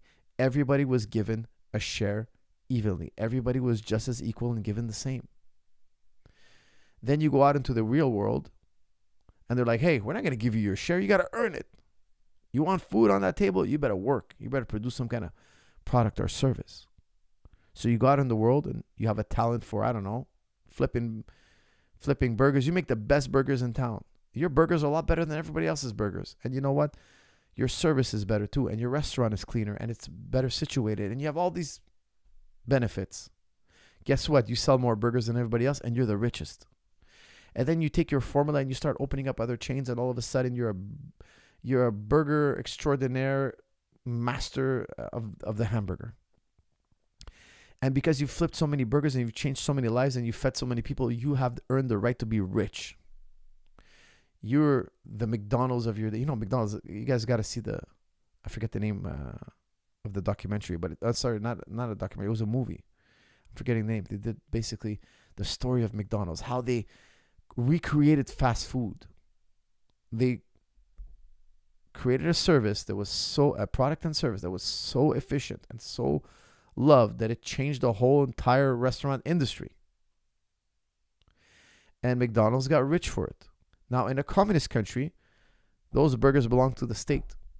That money belongs to the state. See, according to Marx, if let's say you have a company making hats, Marx thinks it should be the workers getting paid, not the guy who started the company, designed the hat, the guy who thought of it all, the guy who hired the workers. Not that guy. That guy shouldn't get paid. That guy should get paid. Okay, he should get paid a little something, but the bulk of the money should go to the workers. Adam Smith says no. Adam Smith says no. The guy who invented the hat, that style of hat, whatever trend he's setting, he came up with it. He has that intellectual property. The workers, anybody could do that work. Anybody. If that guy doesn't want to work, he could leave. He can go work somewhere else. We'll find another guy. There's 20 other guys in line begging for his job. That's capitalism. Now, one major critique of capitalism made by Marx. So don't forget, you have Adam Smith, the capitalist, and you have Marx, the communist. Marx said, look, capitalism is going to fail. He said, you know why it's going to fail? Because the rich, the people who are talented are going to get so rich. And the average Joe who's not talented, who doesn't have great ideas, who's not able to, create these companies, he's going to get poorer and poorer. You know why he's going to get poorer? Because the second that guy gets rich, the talented guys get rich, they're going to use their money to leverage their success even more. And they're going to be in outer space with their wealth. And the other guy's going to be so down low, so poor. They're going to take everything from the poor man, because in capitalism, there's no rules. You can get as rich as you want. There's no cap. So if imagine I had $50 million in my bank account and I own a gas station. I could lower my prices and put everybody out of business. And then once everybody's out of business, spike my prices up. Think about it. If I'm a gazillionaire and I own a gas station, I own like 20 gas stations, and you own one, you're a private citizen and you're trying to make it in this world. If I lower my prices 25 cents lower than yours per gallon, or whatever it may be, people are like, why are we going to buy from this guy? He's too expensive. Let's go buy from that other guy who's cheaper. Well, you know what? I'm taking a loss, but I can afford it. I know you're going to go out of business. And when you go out of business, I'm going to triple my prices. Well, nobody could buy anywhere else. You got to buy from me. Now, I'm skipping over the monopoly laws, but you guys get what I'm saying. And in capitalism, the rich can use wealth to get even richer. There's 1,001 ways to make money with money. The first million, they say, is always the hardest. So Marx said, look, the rich are going to get so rich, the poor are going to get so poor that eventually there's going to be no middle class and you're going to have a revolt. The poor people are going to be like, hey, why are we living in slums when these guys on their multi-million-dollar mansions flying around in helicopters are eating caviar every night? Let's get our pitchforks. Let's get our torches and go get that money from them. Let's go and hang them from the highest tree. Let's kill them all. They're the ones hoarding all the wealth. That's what Marx predicted would happen in capitalism. Now, capitalism has been incredibly resilient. But who knows what's to hold in the future. Now, the critique against communism from the capitalist side, Adam Smith would tell you, and there's a lot of critiques, of course, but he would tell you, look, no good idea ever came from a communist country. Why should I sit around dreaming of building an airplane when the government's just going to take it from me? Why should I make the best burger system in history? The government's just going to take it from me.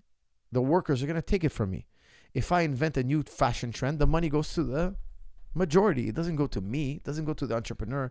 Why should I sit around breaking my back, thinking of all sorts of ways to make the world better, when in the end, I don't get paid for it? You see, in capitalism, if you come up with a brilliant idea, you can patent it, and that's your idea. Anybody tries to make money with your idea, they got to pay you first. You came up with that idea. You registered it. You shared it with the world. We owe you. Thank you for that great idea. The capitalist, he really loves great ideas. The communist, those ideas, doesn't matter you came up with it. We want our fair share of the money. They think that the worker is as valuable as the entrepreneur. Now, lately we've seen a country, namely China, in the last, 60 years become really, really rich. And I would say incredibly technologically advanced, and they're communist. What happened? I think America made a horrible mistake. They started, and that's the fatal flaw of capitalism, because capitalists are like, oh yeah, you American workers, you want, $14 an hour? We're going to take our work to China. He's ready to do it for $3 a day. Capitalism, man. It's all about making a money. It's all about money. It's all about the bottom line. But to make your things in China, you have to share your technology. China now has the entire technology of the world. Even military equipment is made in China. Even some military equipment, some. So you got to give them your blueprint. You got to give them your sensitive information. Guess what? The Chinese are incredibly smart. They've gotten the whole world to give them all their best ideas, and they're making everything's Chinese knock. Everything, you make anything Mac, they made their version of it. You gave them the blueprints. You can't sue them across borders. So there's been this major recent advantage for communism that we haven't seen before. In the last, I would say, 50, 60 years? America now has been using Chinese labor. The Chinese have now basically acquired some of the best ideas in the world. Why? Because everybody wants everything made in China. And that might be, in the long run, the undoing of America. It's crazy because I think capitalism is good. I think there's a balance between capitalism and communism. There's going too far, because what happens is you start cutting out your own people. They took American jobs and they send them overseas. That might have been the biggest mistake the US has ever done. I'm talking about long term. In the long run, it might have been the biggest mistake. It might collapse their own middle class, and it might facilitate or greatly accelerate the technological development in China. And that could be a problem for the West in the future. That can be a problem. A very powerful, rich, and sophisticatedly advanced China might be a very difficult competitor to meet with in the world. Now, I have nothing against Chinese guys. I love the Chinese people. But I was sitting once with a very high-ranked military personality.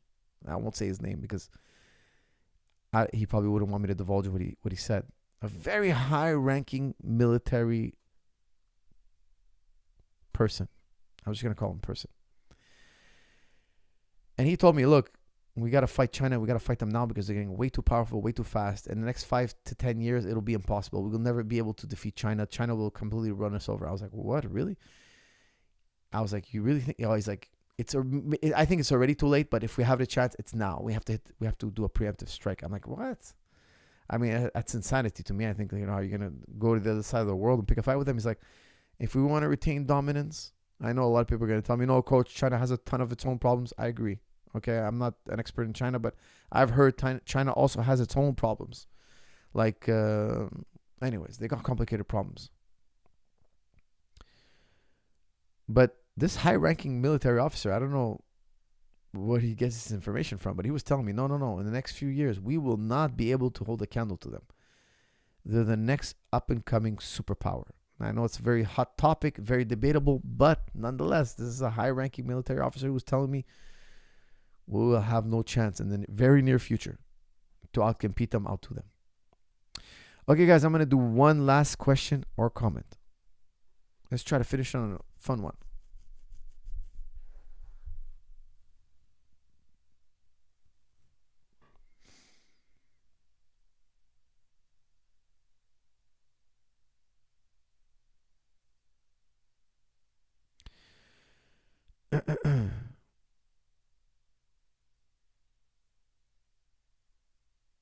Will Paddy be lightweight champ? He's so big in that division. That's from Matt Ash. Guys, we didn't talk about the Paddy Pimblett fight. He beat Bobby Green, man. Wow. Guys, wow. Leg kick. Bobby Green shoots a double. I can't believe he shot a double. I couldn't believe my eyes.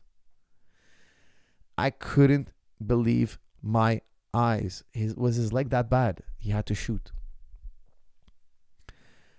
It might have been. Listen, Paddy's a great athlete. He's a phenomenal grappler. Why would you shoot in his legs? That's like putting your head in the hornet's nest. But I think the leg kicks hurt Bobby. I didn't get to talk to him after the fight, but maybe it was an emotional reaction. He just like felt, hey, let me get this done. Let me surprise him.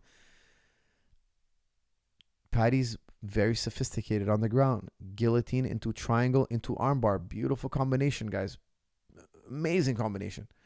He's a great athlete. He's very technical on the ground. Shooting in his legs was, I think, a very risky game plan, but he must have been hurt. That's the only way I can explain it. Okay, guys, will he be world champion? I don't know. That remains to be seen. He has a long climb ahead of him. As Makhachev is on the throne right now, I think that's a tall order, but you never know. He can inch his way up there. Paddy, in my opinion, he's very tough. He's very athletic, and he's highly, highly motivated to be champion. So time will tell. Thank you all for tuning in, and I'll see you all in the next episode. Thank you.